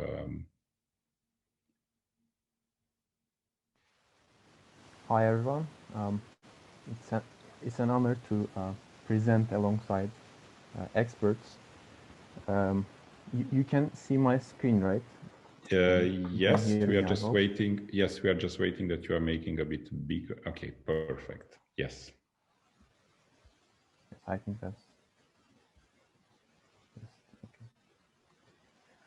So today my topic is about how interventions may fail due to a crisis that affects the whole society. In the beginning, while we were discussing with my colleague Birce, we thought that the change in the smoking pattern in Turkey is quite unique in the recent years. So it worth talking about, I think. And so to begin with, I prepared a really brief timeline of tobacco in Turkey. So in 1986, until 1986, the state tobacco monopoly was the responsible agency for the production and sales of tobacco products. And then after that, the foreign tobacco industry was established, and 1996 is the year that first legislation about tobacco cessation was made, and it banned the advertisement of cigarettes and there were some indoor restrictions. But 2008 is more important because there was a total indoor smoking ban. And as you can see that in the recent years, there are other legislations to decrease the prevalence of smoking. But recently, there's actually an increase in smoking prevalence and tobacco product sales. So I tried to understand what's going on and what went wrong. So I divided the timeline at 2008. So before that, actually, there is a slow decrease in smoking prevalence. So here you can see from 1988 to 2008, the total smokers and all the categories actually decreased. And this is thought to be in studies. This decrease is thought to be due to the banning of advertisement and restrictions of indoor smoking. So the society level interventions. In 2006, National Tobacco Control Program was announced, and as a part of that program, in 2008, the indoor smoking was totally banned. In 2010, phone counseling was provided to individuals who wants to quit smoking, and this is covered by the social insurance, so it's free. And taxation on tobacco products increased at a higher rate every consecutive years. And when we came to 2019, the tax rate of a cigarette pack was as high as 87%. So it's quite high, and these are all interventions to decrease smoking. After the 2008 legislation, we see a decrease in total smokers, and in 2012 it's below 27%.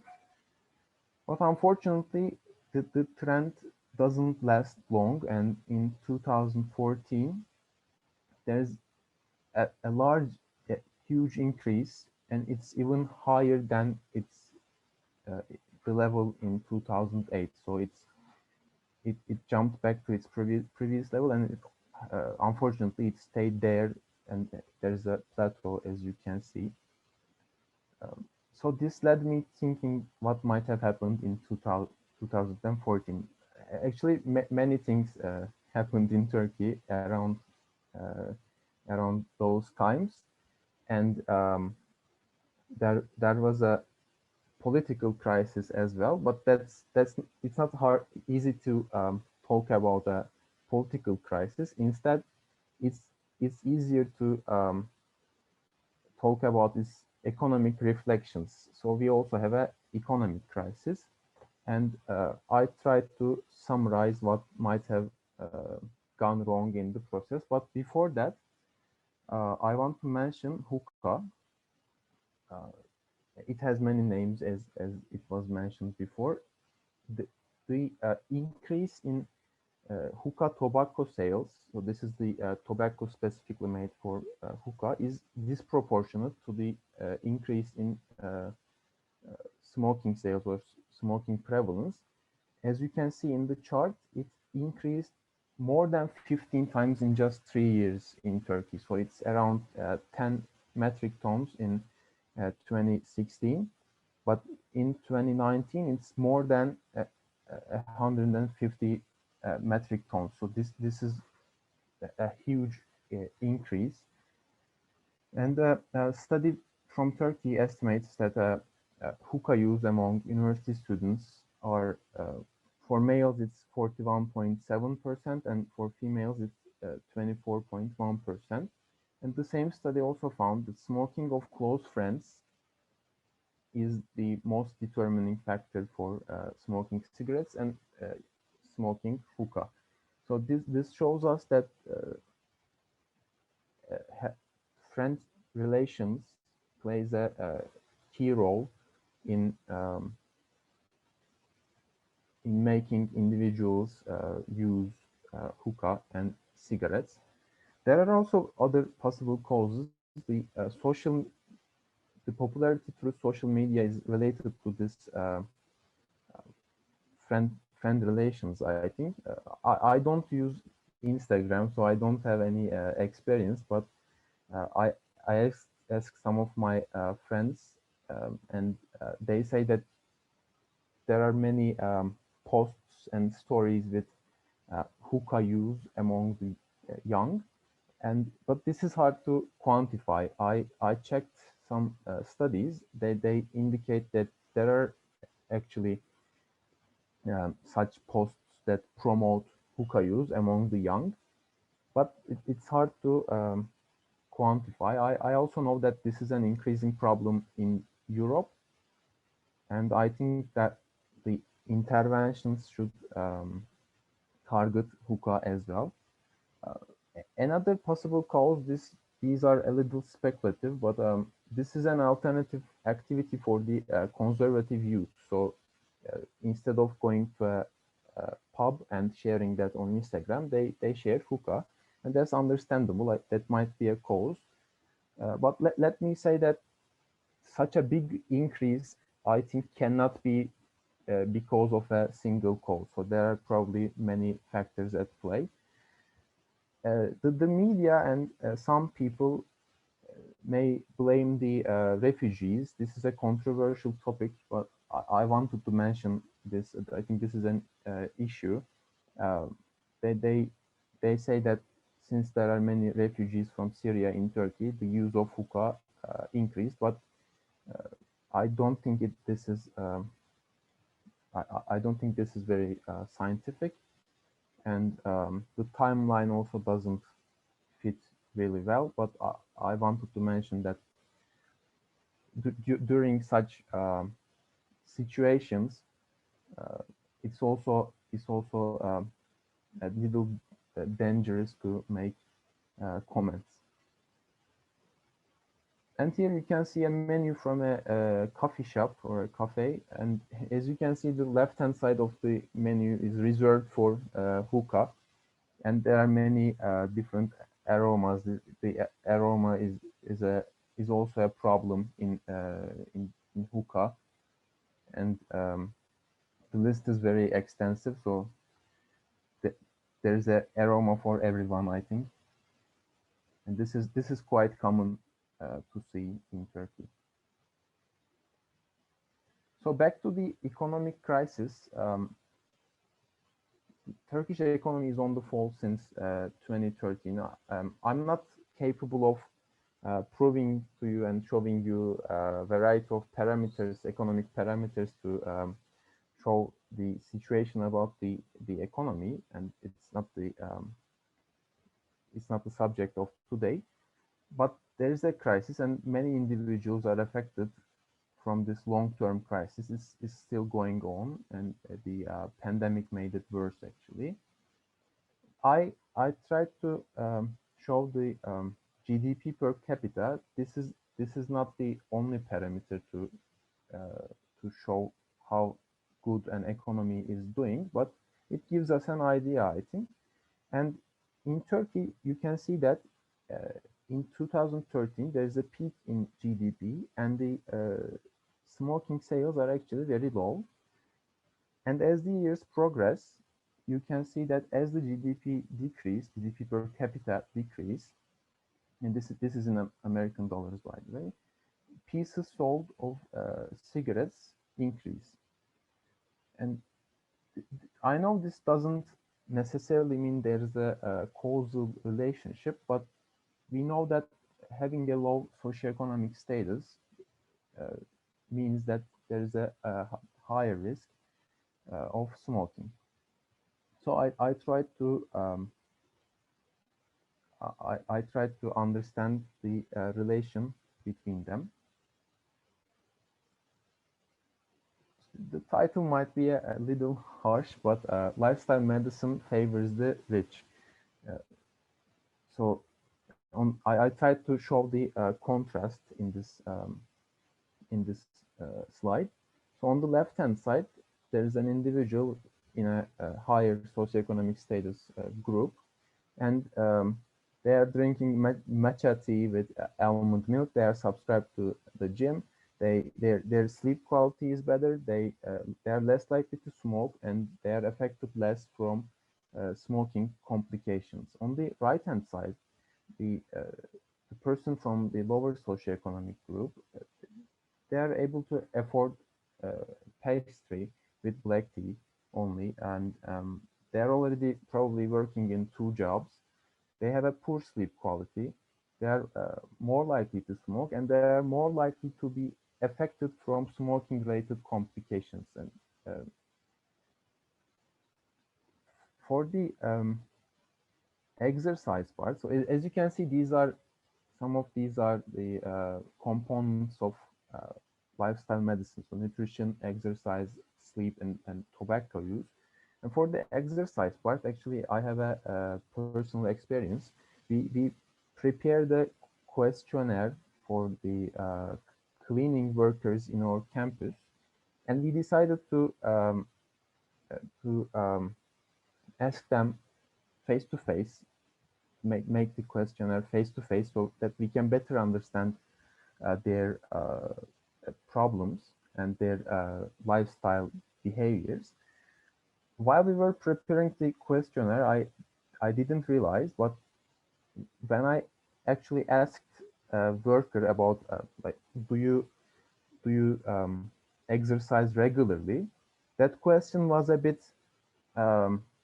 didn't make a lot of sense to them, because he said that I'm already working in 2 jobs, and I when I got home, I hardly have time to sleep. So how can I make regular exercise? And that obviously makes sense. It's the socioeconomic status may affect all the components of lifestyle medicine. And having a healthy lifestyle is harder when you have a lower socioeconomic status. So there's a study that looks at the effect of the economic crisis in Europe, and how it affects the lifestyle of older adults who live in the Mediterranean islands. That's where the name comes from, the MEDIS study. And they found that the falling socioeconomic status has many effects, actually. It causes a low quality diet, which increases some cardiovascular risk factors, especially diabetes and obesity, because it's hard to afford high quality food. For example, olive oil prices raised so much in Turkey, and now it's really hard to afford it for many households. So they're even though we tell people that olive oil is really good for them, they just cannot afford it. And also this falling socioeconomic status causes a social isolation, which increases the stress levels. And socioeconomic status is also a direct cause of high stress levels. And high stress levels also increase the cardiovascular risk factors directly or indirectly through increased smoking rate. So this might seem a little counterintuitive to a non-smoker. Maybe when I first thought about this, I thought, like, if someone does not have enough money to afford quality food, and they would not go for cigarettes. I thought naively, but that's not the case. I think these people are seeking for cigarettes because of their high stress levels, and if they cannot afford cigarettes as well, they may go for illicit sources. That I tried to discuss that at the end. And also, I had another personal experience with this stress levels. Recently, I was a little stressed, and last week when I was in a shop, I saw these cigars, and for the first time in my life, that I had for an instant I had an urge to buy them. I was mad at myself that how could I possibly imagine myself smoking one of these, and I hopefully didn't buy them, and I bought a pack of hazelnuts. But this taught me that it is possible even for a even if you are against smoking, we are all vulnerable while we are stressed.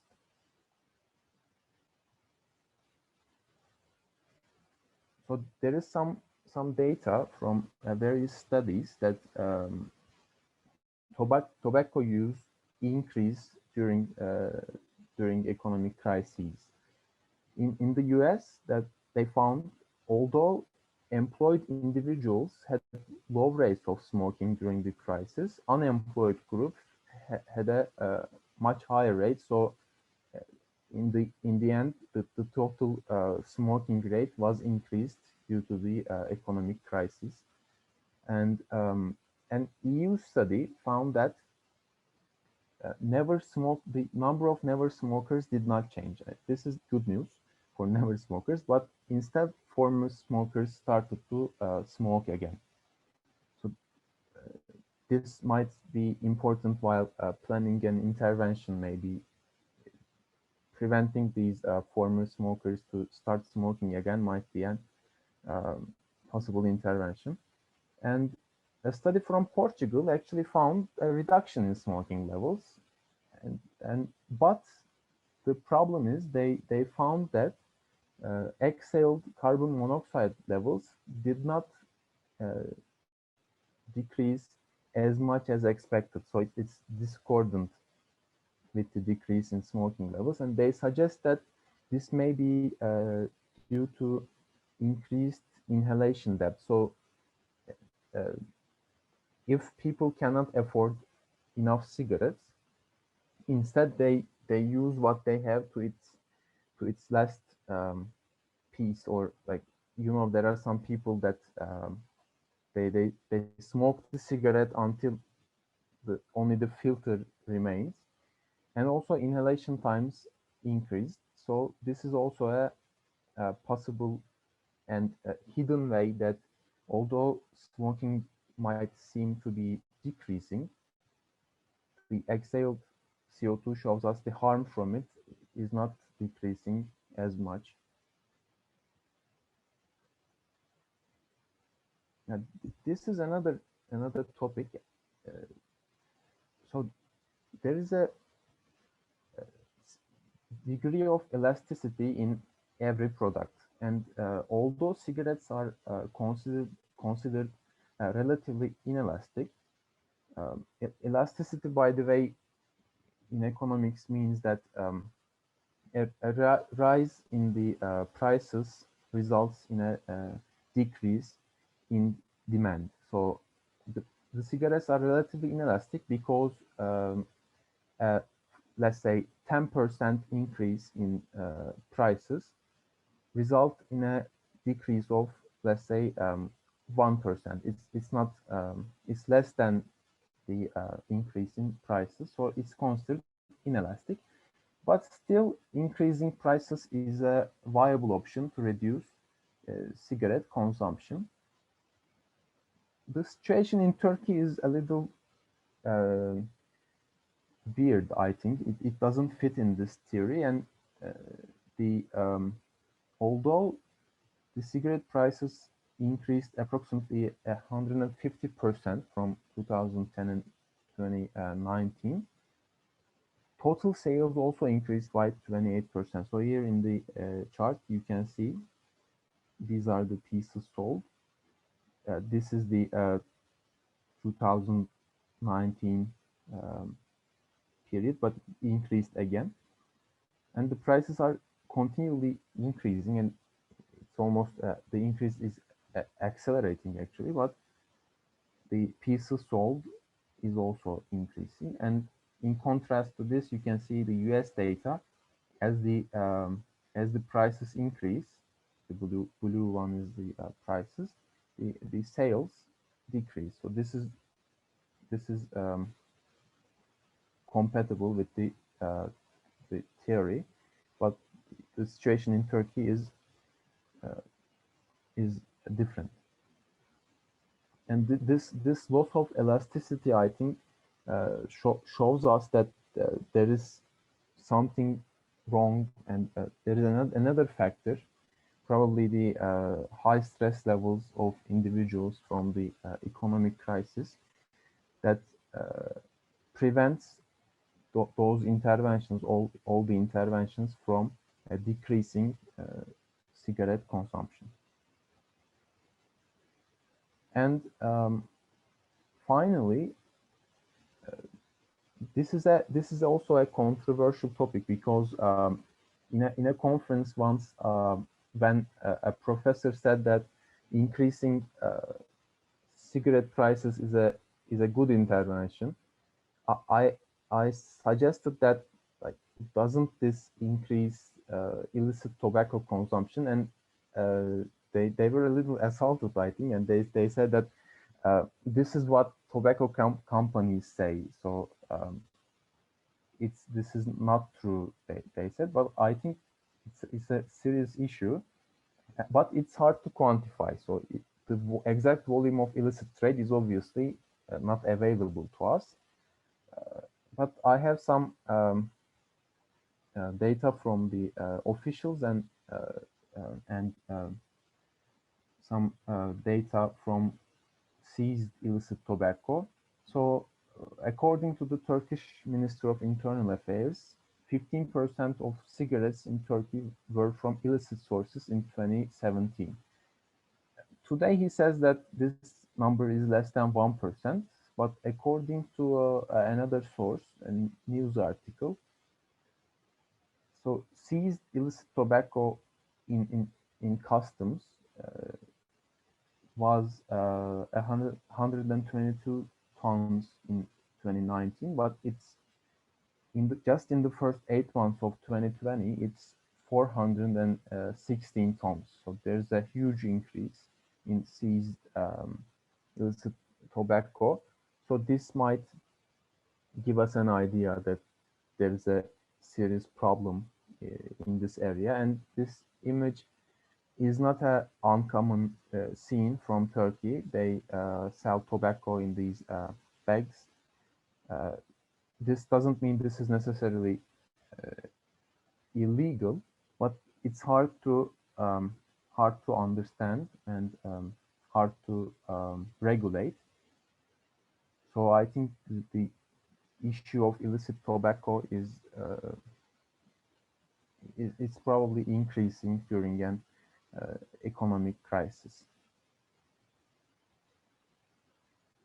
So I have some summary points. So the smoking prevalence actually decreased from 2008 to 2013 due to the legislation and smoking.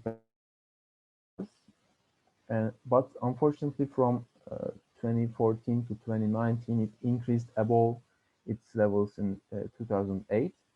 And hookah use increased much more than cigarette use, and it's very common among the youth, and this is an area that requires an urgent intervention.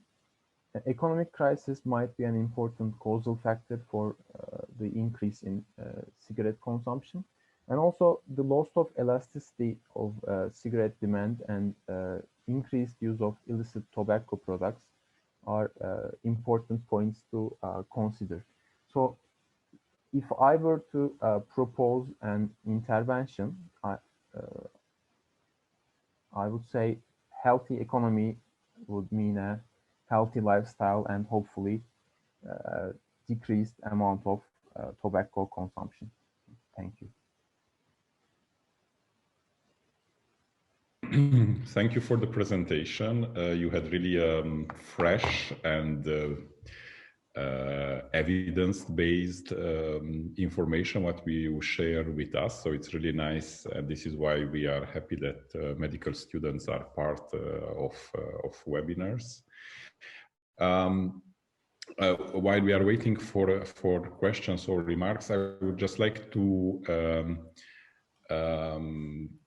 notice. I mean, were two things which actually made me to reflect a bit and to make these comments. One, in one moment, you mentioned that lifestyle medicine is it's maybe for rich people. So somewhere today you are right, because we saw that educated patients, higher education favorize a healthier lifestyle. So we have the data on that. So here it's coming my second question, that how we can eventually find ways that people with low income can benefit from healthier life strategies, because you mentioned the price that it's really increasing. So, but it's in contradiction with the fact that in economic crisis people smoke more. So the price, I suppose, stays the same. The incomes are less, but the people spend more. So there it's something which maybe the other speakers or participants could give an answer, or maybe even you. I was thinking about how we can how there can be an intervention for the low income groups, and I thought that maybe so for countries with social insurance, maybe these should also be a part of the social insurance system. So to prevent all these illnesses, actually a simple intervention can be to provide these people quality food items. And yes, it can be. It can be. I don't know if someone else has another ideas or remarks on this. If I can say some words, for me and probably for many other countries, Turkey is a good example how to deal with tobacco industry, because they are acting on all the pillars. Empower, we know all that means empower, and they are acting on all these pillars, building an important strategy on tobacco control. And referring to taxation, there are two things probably altering the effect of taxation in Turkey. One is every time when they discovered, as other authorities, unfortunately not in Romania, but I hope to discover also in Romania this type of action, this goose with golden eggs. It means taxation in this COVID period. Taxation must be, and this is one of the important criteria to work, over inflation. If it's over inflation, and I suppose that in Turkey in this moment inflation is one of the problems. If it's over and it's depassing inflation, it's acting. We know in all the studies that if you are growing the price with 10%, without doing anything else in other fields, 5% of smokers are disappearing. They renounce. And this is one of the possible intervenes in this tobacco control. And the second thing, very important for me, is that in this moment, Turkey has also good programs on education for youngs in schools and in high schools. And there are many colleagues, they are doing voluntary work, and they have some benefits for this new creating area of level in teenagers? Thank you. So I'm just wondering now, because here we talk about the cultural influence, how people look, Kerem, at hookah, because that seems that it's increasing more than the classical cigarettes. Yeah. Or it's cheap, it's expensive, because I suppose that hookah has a price lower than the typical cigarettes, or that was also increased. No, it's not cheap, but the cultural thing, these are a little speculative, so it's hard to find data on these. But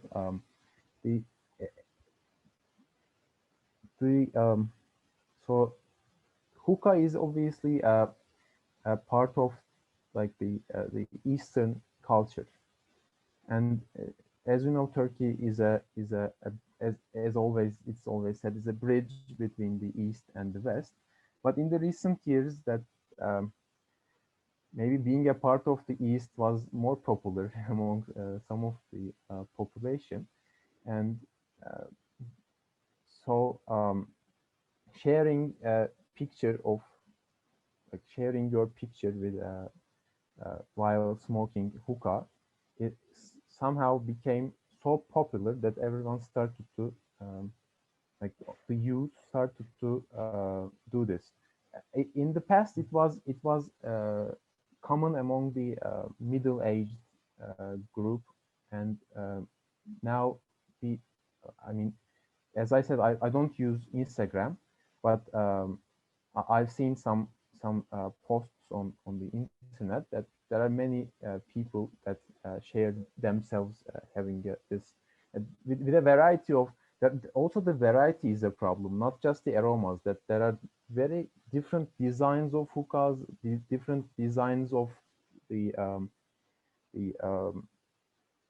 pipes, or I don't know what it's called in English, but it's like a fashion item, I think. So that's really. So actually, I think from what you said,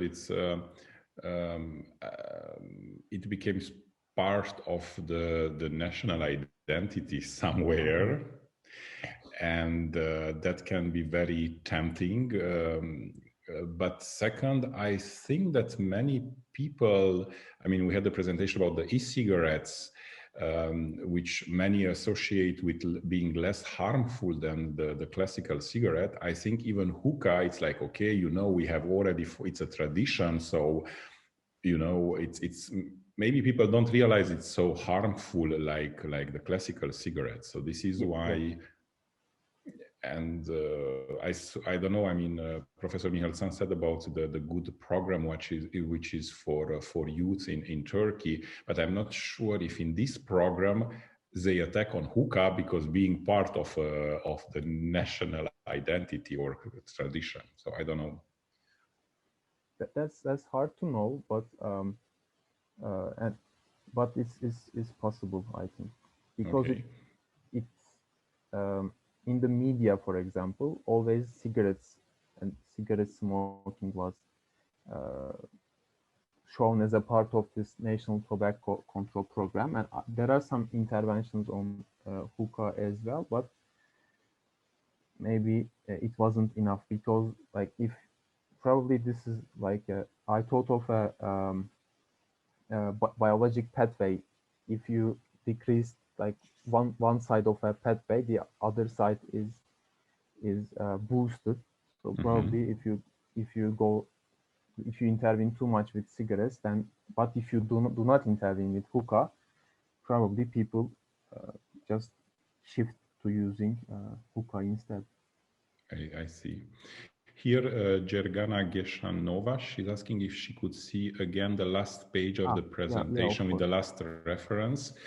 And meanwhile, your professor, Kamer Mutafoglu, saying that, yes, she's really proud of seeing your progress. So you had also other congratulations from Joan Hanafin. Thank you, Karen, for your excellent account of the very interesting situation in Turkish. So she Dr. Joan Hanafinitz from Dublin, Hassan Kazdagli, great presentation, important insights, Kerem.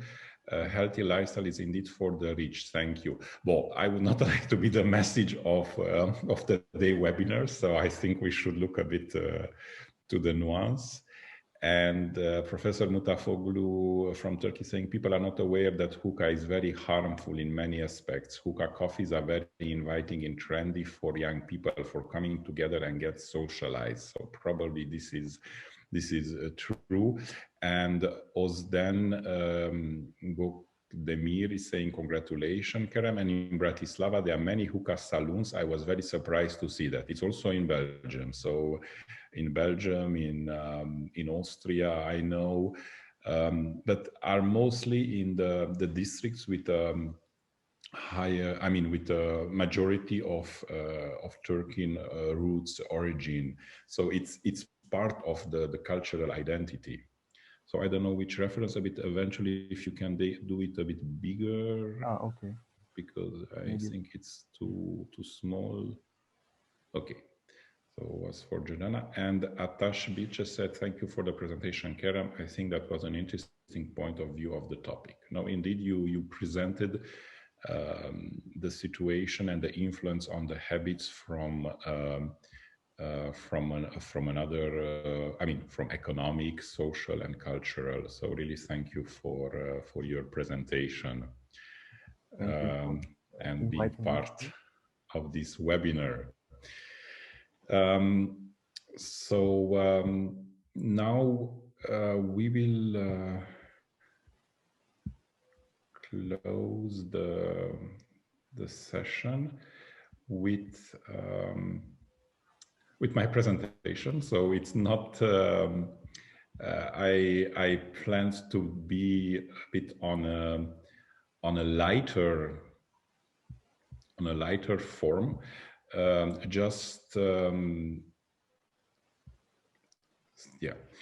To be on a lighter form because I'm coordinating the European Lifestyle Medicine Certificate. So there we talk about how different lifestyle chapters are influencing our habits, our health, especially the chronic medical related conditions. And then in one moment, each of the participants should talk about the healthy habits which would like to share, to share and to improve during the course. And this is why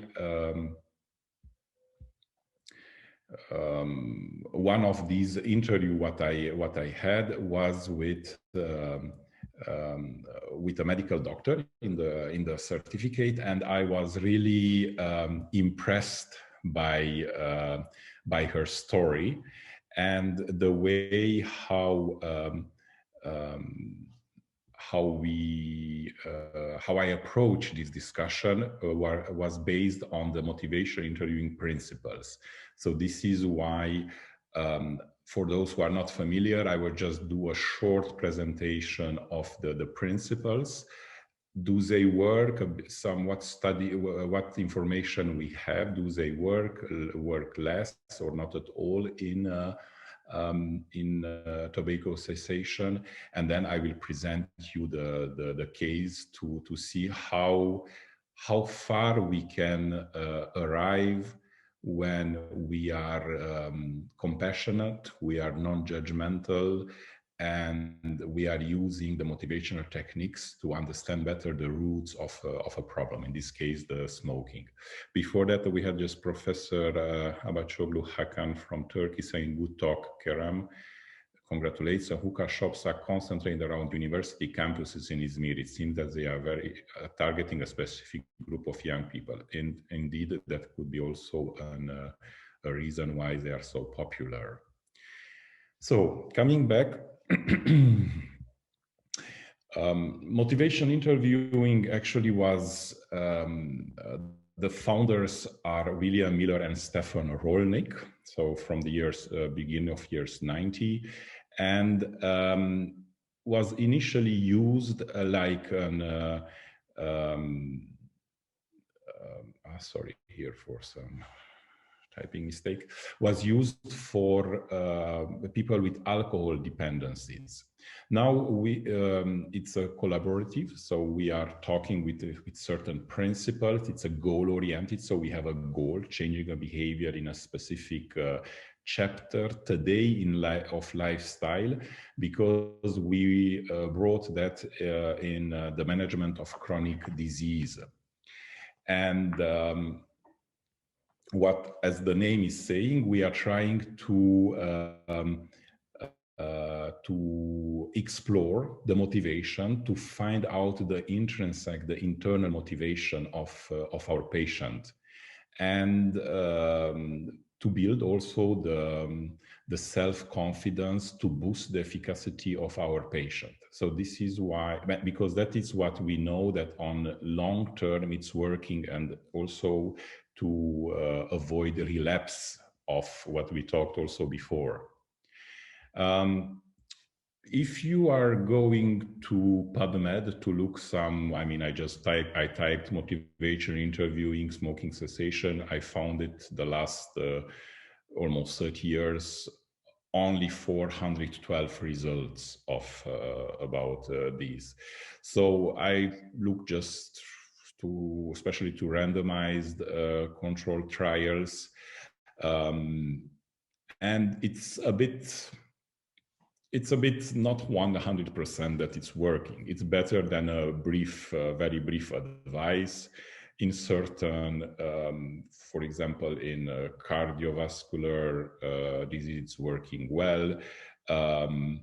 Then it's even more efficient if we, and here we arrive to lifestyle medicine, it's more efficient if we combine the intervention with other healthy lifestyle intervention, as physical activity, for example. So this shows again that the approach should be global, holistic, not just focusing on one habit. As I always say to my patients, their life, it's not in the medical office. So their life, it's the outside of medical office, which that means that there are more determinants which play a role in their behavior.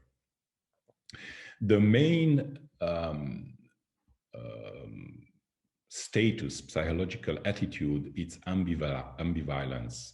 So the patient would like to change, but doesn't know how, doesn't know when, with who, or so. When we have a patient who is who has this attitude, we have to be the dog.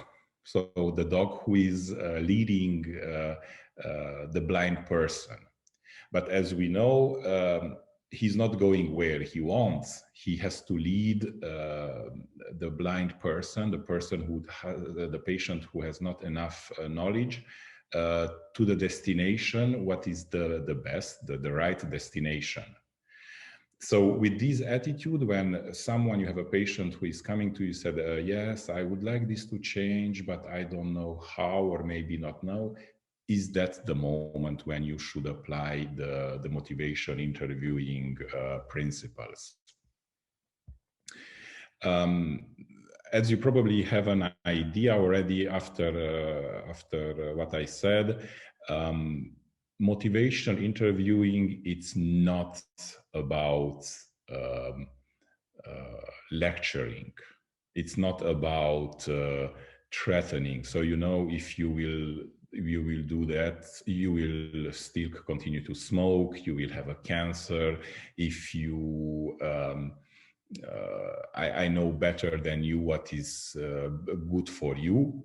I mean, informing the patient that it's our obligation as a medical professional. So yes, you are at risk of many chronic and even lethal diseases, but the way how we talk with our patient. That makes the difference, and that is really a challenge for if we had a classical traditional medical education.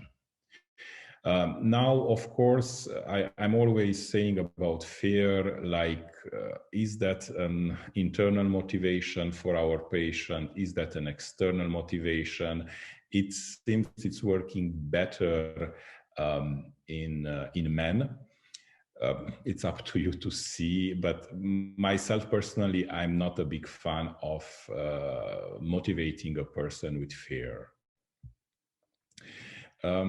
When we are talking about this approach, and usually in lifestyle medicine, we have always three real virtual person involved. So we have the patient, the experts, and the coach. So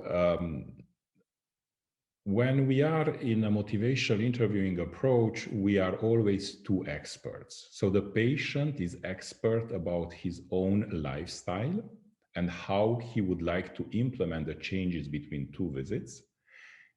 Us, we are the health professionals, a specialist who offers an expertise about the topic which the chapter of lifestyle medicine that our patient would like to change.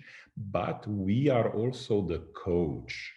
And the coach attitude is, it's a language, it's an attitude, it's a way of talking with the patient. So that makes the difference. Of course, we mentioned many times today, it's important where our patient is. We talked today about stages of change, and this is why when we have a patient in front of us, it's useful to identify where our patient is today. So the model of change, is talking about 5 main stages of change. Here you have them on the left. On the right, you have the word which could characterize very clear how is your patient. So in a pre-contemplation, you have a patient in front of you who is not at all aware of the risk, what he has, on the influence on his health, about from the habits what he practice. So it's no, it doesn't. He doesn't know, and most of the time doesn't know to change.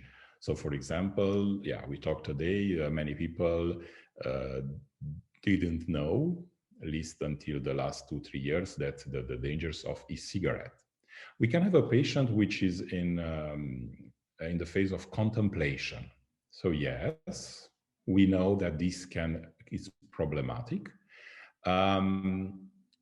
but so maybe I will change. So for example, yeah, we talk about e-cigarettes. Yes, I'm doing this. Yes, it's not healthy. Okay, I will think about this. So maybe I will change. Then you have the person in preparation. So it's a person who already, since a few weeks, most of the time up to 1 month, already started to change something. So maybe it's smoking less, or maybe since a few weeks quit smoking. There, it's our role to help to develop a plan. It's a plan which is not our plan like health professional. We are co-author. So it's the patient. We try to see what fits the best to achieve his goal of not smoking. And here it's also important that we use, for example, the so-called SMART approach.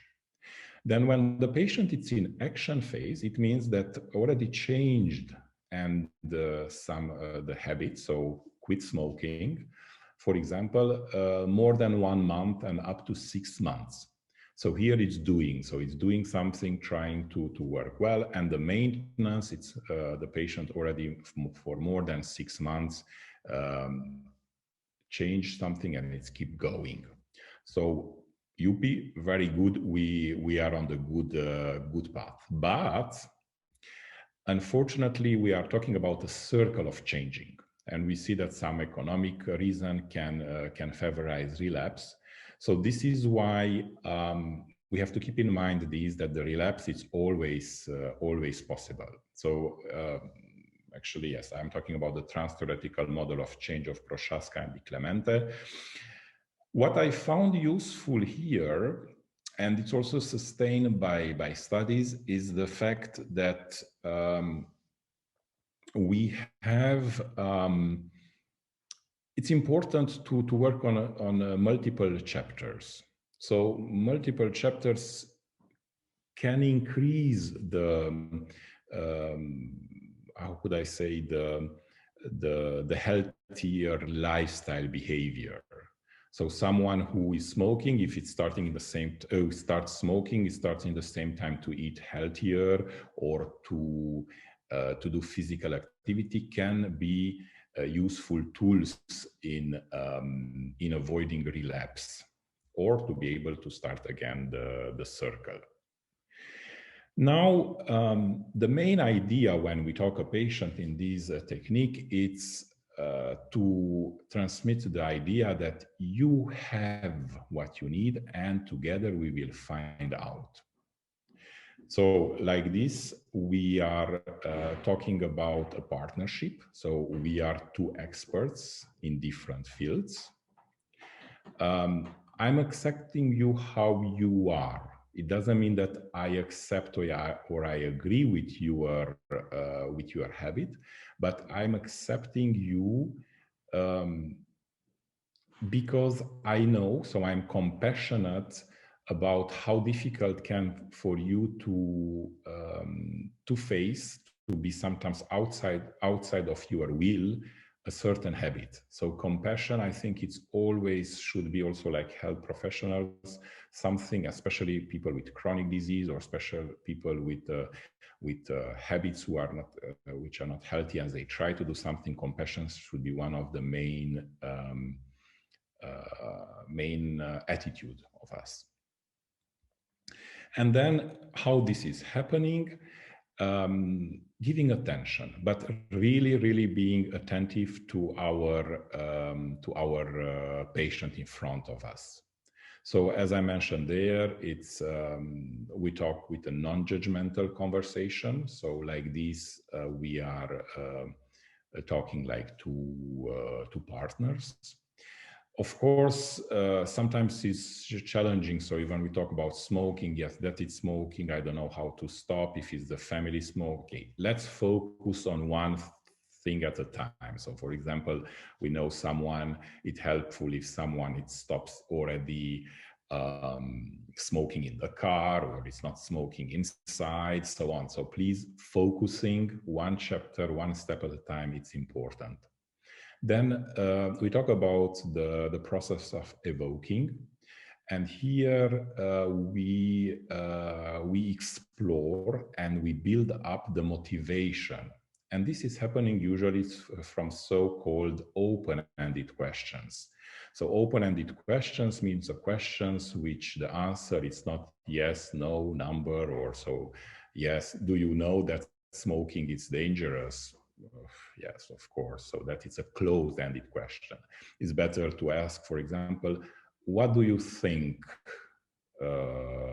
about smoking, or what brings you smoking, or how could you improve your life economically, from health point of view, if you will stop smoking? So these are examples of open-ended questions, and these we know today that it's building motivation.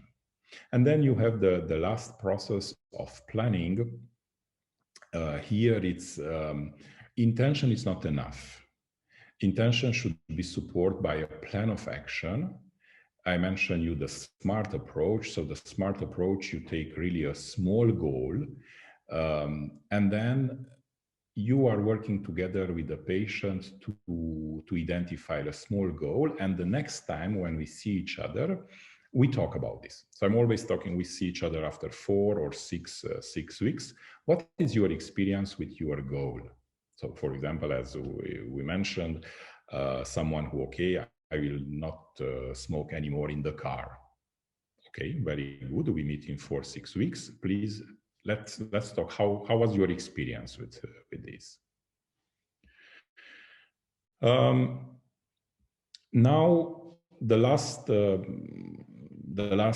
theoretical, I mean, important concept in motivational interviewing is the so-called OIRS. What that means. So we are using open-ended questions. So O, it's coming from that, so that it's something very useful. Then affirmation. Affirmation means that, for example, you are giving compliments to your patient. So for example, said, you know, I'm here in front of you because I would like to quit smoking. So you will not say that, you know, I'm very proud of you. No, motivation interviewing is not about you like a health provider. It's about the patient. So it's really great that you decided to come here because you are thinking about your health, or you are thinking about the health of your patient. So this means affirmation. You are giving compliments, okay, compliments related to the health literacy and education of your patient. So not to be too childish or too complicated. Then you have the reflections. So we will see also in the case. So I try a bit to give you the practical case. You will have like a titles there, which type of techniques or attitude I'm using. So reflections, it's about repeating what the patient in front of you says. It's like a mirroring what the patient says. Why this is important? For 2 reasons. First of all, that you show the patient that you understand what he's saying, and second, the fact that the patient is hearing his own words, it helps to it's sure that you understood, and it helps to explore. So still go forward. And then finally, you have the summarizing. So this summarizing can be, of course, in the end of the consultation, but also can be when you move from one chapter or one topic to another, or aspects of the topic.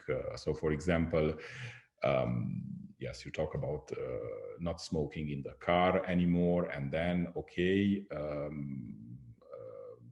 How it's home. Do you smoke inside? Do you smoke outside, or so on? So, and this is also useful, the reflection, when you are having a kind of moments when you are not.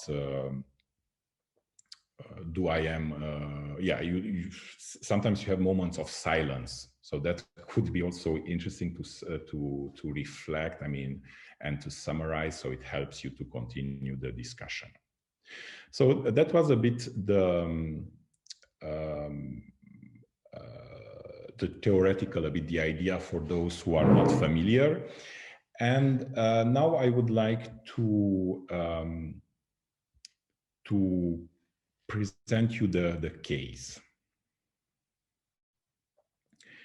Okay. So the case, it's about an sorry. Okay, so the case, it's about Anastasia. Anastasia, she's a charming, dynamic medical doctor in her 40s who has a relatively healthy lifestyle. So she's eating relatively healthy, she's doing physical activity, and she was telling me that except that she cannot stop smoking. She said, look, Johan, I tried many times, but it's just not working. So I need my 5-6 cigarettes per day, which are really part of my every day. So I have 1 or 2 in the morning with a coffee, at noon, and the rest I'm smoking in the evening after work. So we talk about these. I have her permission to share her story. Of course, the name was changed, and the voice what you will hear, I hope will work, is not her voice. But I asked a good friend, and I thank you to her because yeah, so I could use her voice. And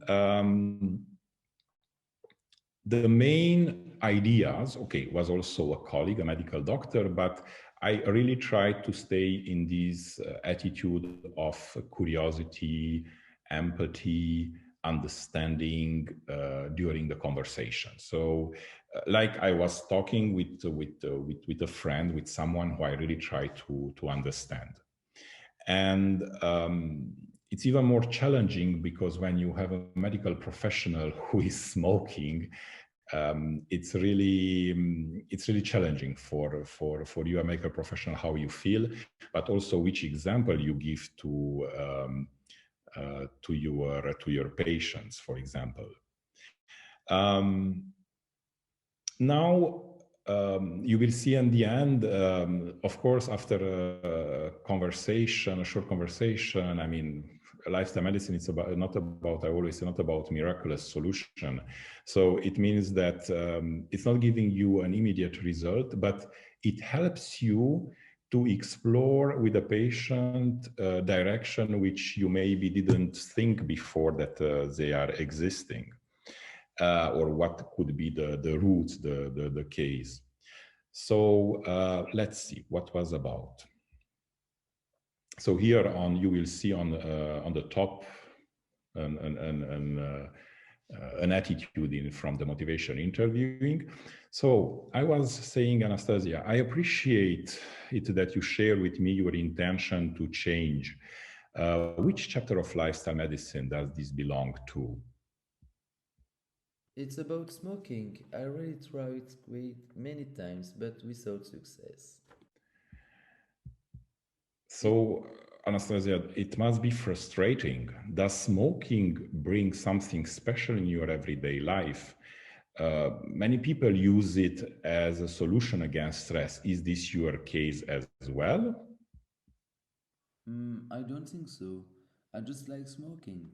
I don't need it to relax. I can have my gym session and cigarette after.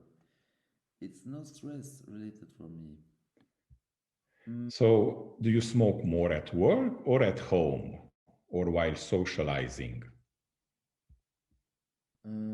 It doesn't matter, but I don't smoke at home because my husband is allergic to smoking. He's an ex-smoker and I feel even worse when without intention I expose him to my cigarettes. But my need to smoke is still stronger than my feeling of guilt. I can imagine how you feel being caught between guilt and your love for your husband, not wanting him to be exposed to your smoking. Was also someone else who was smoking in your family? Oh, sorry, Leon. My father was. He was a big smoker, and a few years ago he died of lung cancer. So you see, Johan, I have this tragedy also, and I am still a smoker. I was so close to my father. Anastasia, that must be very difficult for you to remember this link and how what you went through, to be close to him and to see him passing away. That is not easy. I have maybe a strange question for you. Could I ask you something very personal? Sure, Johan. Please, I am a bit emotional now. Sorry. It seems you still miss your father. Is your smoking maybe a kind of link you want to keep with him? I've never thought if this, but maybe there is something. I remember when I was a small girl, The tobacco leaves drought in the cave of our house, and I loved being there and watching my father arrange those leaves. That sense was so special.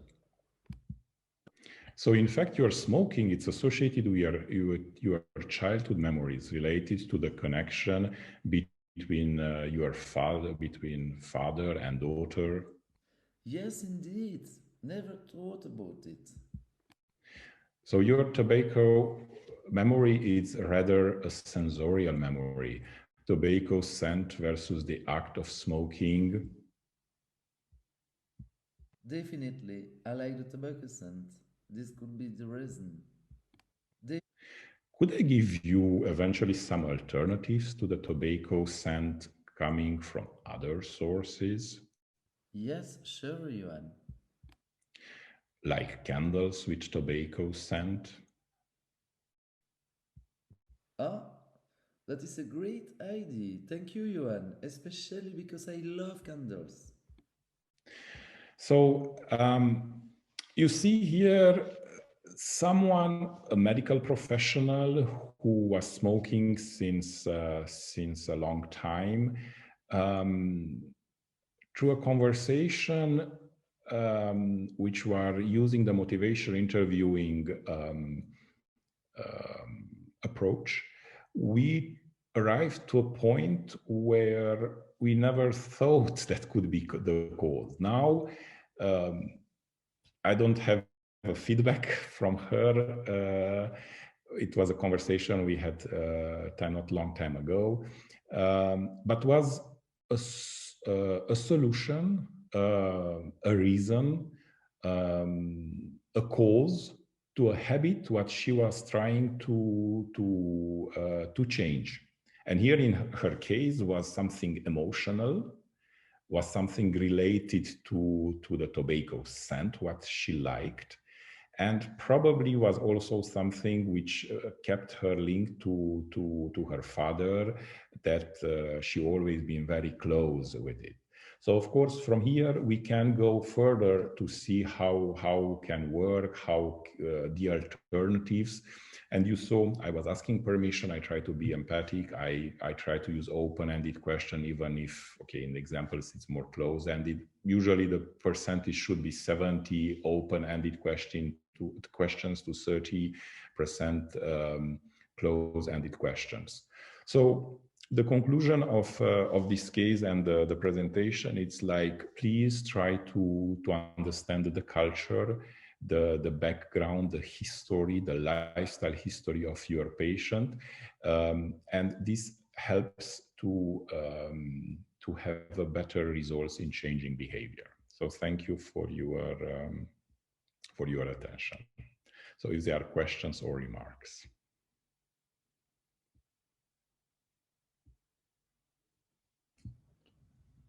Ivan, thank you very much. Yes, thank you. I think that it's very, very interesting the way that must approach someone who wants to stop smoking, I think, because it's the mental health status is very important, the background, as you said in the case study. And so we have, as health professionals, to see how we can synchronize everything so that to the patients do the next step, because it's very, very difficult, I think, according to my experience, for this step. But if they do this, maybe it will be a solution for them for the long-term period. No, you are right, Yanis. Well, she's from Greece, so but it doesn't matter from where is the person, but you know, when we say about, I mean, I was really impressed. So myself, when I hear this, it kept staying in my mind that it's exactly this multi-side approach, what we try to say, and we say lifestyle medicine. So I would not like now to go in philosophy, but I think that lifestyle, it's about moments, what we have. So if you understand the moments, what your patient is going through, you will explore, it's easier to help to ameliorate habits. So in this case was her past. Let's see what other questions we have here. So, Ozden, thank you very much. I thank you. Isolation, it's another problem. What could be the option in COVID-19 times telemedicine approach?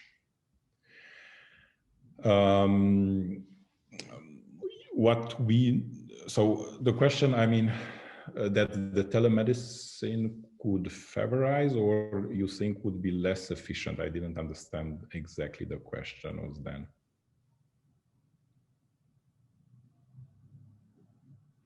Eventually you can, because we know that today the mental health is really challenging, and probably you have the same with the patients, okay, to reach the patient is problematic. It is and it is not. So I mean, the fact that now telemedicine became so popular because we need to, I mean, especially a few months ago, we needed to have this. And okay, Yanis, you have more experience with telemedicine than me. You can eventually complete. But I think that communicating, of course, face-to-face, you have also the body language, the expression on your face, which cannot be replaced by telemedicine. But telemedicine stays still a communication tool, a very important one. And now you can contact, and we saw in studies that contacting through SMS, WhatsApp, phone, email, staying in contact with your patient, it's really helping to build the therapeutic alliance between you and your patient. So until you are communicating, doesn't really matter how you are doing, it's still working. Yes, it depends also in the kind of telemedicine. In some cases, you need to be very close to the patient and to see, as Ivan said, to see face-to-face, to discuss more privately, because some maybe don't like this way of screen. But to my experience, because as you said, I have years of telemedicine. Now I have platform in my clinic. Before it was Skype, it was FaceTime, it was Viber, okay. But the people need to be close to them, even with this kind of consulting, especially in this period, COVID period. It's important, and I think that helps them. Okay, thank you. And they wouldn't attend to smoking cessation clinics.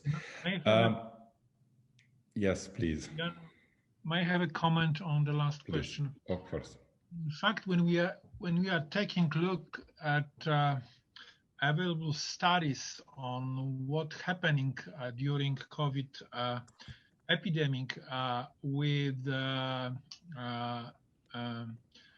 in work clinics and telemedicine or mobile application that offer kind of treatment, for instance, for smoking or alcohol cessation, we see that the number of such treatments is very much rising, on the side of telemedicine, but in particular circumstances. First of all, when people losing face-to-face contact with physician, psychiatrist, or therapist of dependence. This is first. Second, it depends on his or her needs. So if this person is seriously dependent from substance abuse and need to have a short time contact with therapists, then telemedicine can offer much more than for other people. And of course, it's also dependent on the status of telemedicine in particular countries, and also the proportion of internet and mobile application use in particular countries. So it's a little bit complicated, question, but what we are observing during in the past year, this is much bigger interest for telemedicine as a potential aid for treatment of alcohol and tobacco abuse than in the past. Thank you for the remark, and especially you have so much experience with health technology. So I see no more questions. Like a conclusion, and I think for all the panelists present, because we tried, and it's the first episode of this type of webinars in which we really try to stay in the frame of lifestyle medicine. And we saw today that changing habits, it's not the responsibility and the expertise of one person. So, okay, we are talking about tobacco cessation since how many years? 20? No, I think even 60 years. Because I remember in the 60s, we still had medical doctors who recommended to smoke. So we are really, and we needed, from what I know, thousands, of at least hundreds of articles until we realized the link between health and tobacco. So, and we are still facing the problem. So this is why I think this approach of integrating other chapters of lifestyle medicine, it's useful. So this is why today we tried to see how about nutrition, about health technology, about alternatives which are not so healthy as they are promoted. We saw the culture aspects, the tradition, the national identity, how can play a role. Like was a nice presentation from Turkey, and modestly I try to go on exploring the roots, the childhood, and most of the time childhood it's a response to many healthy life habits. So I don't have much evidence-based data on this, but from my work as therapeutic, I can say you that the majority of answers you can find in childhood.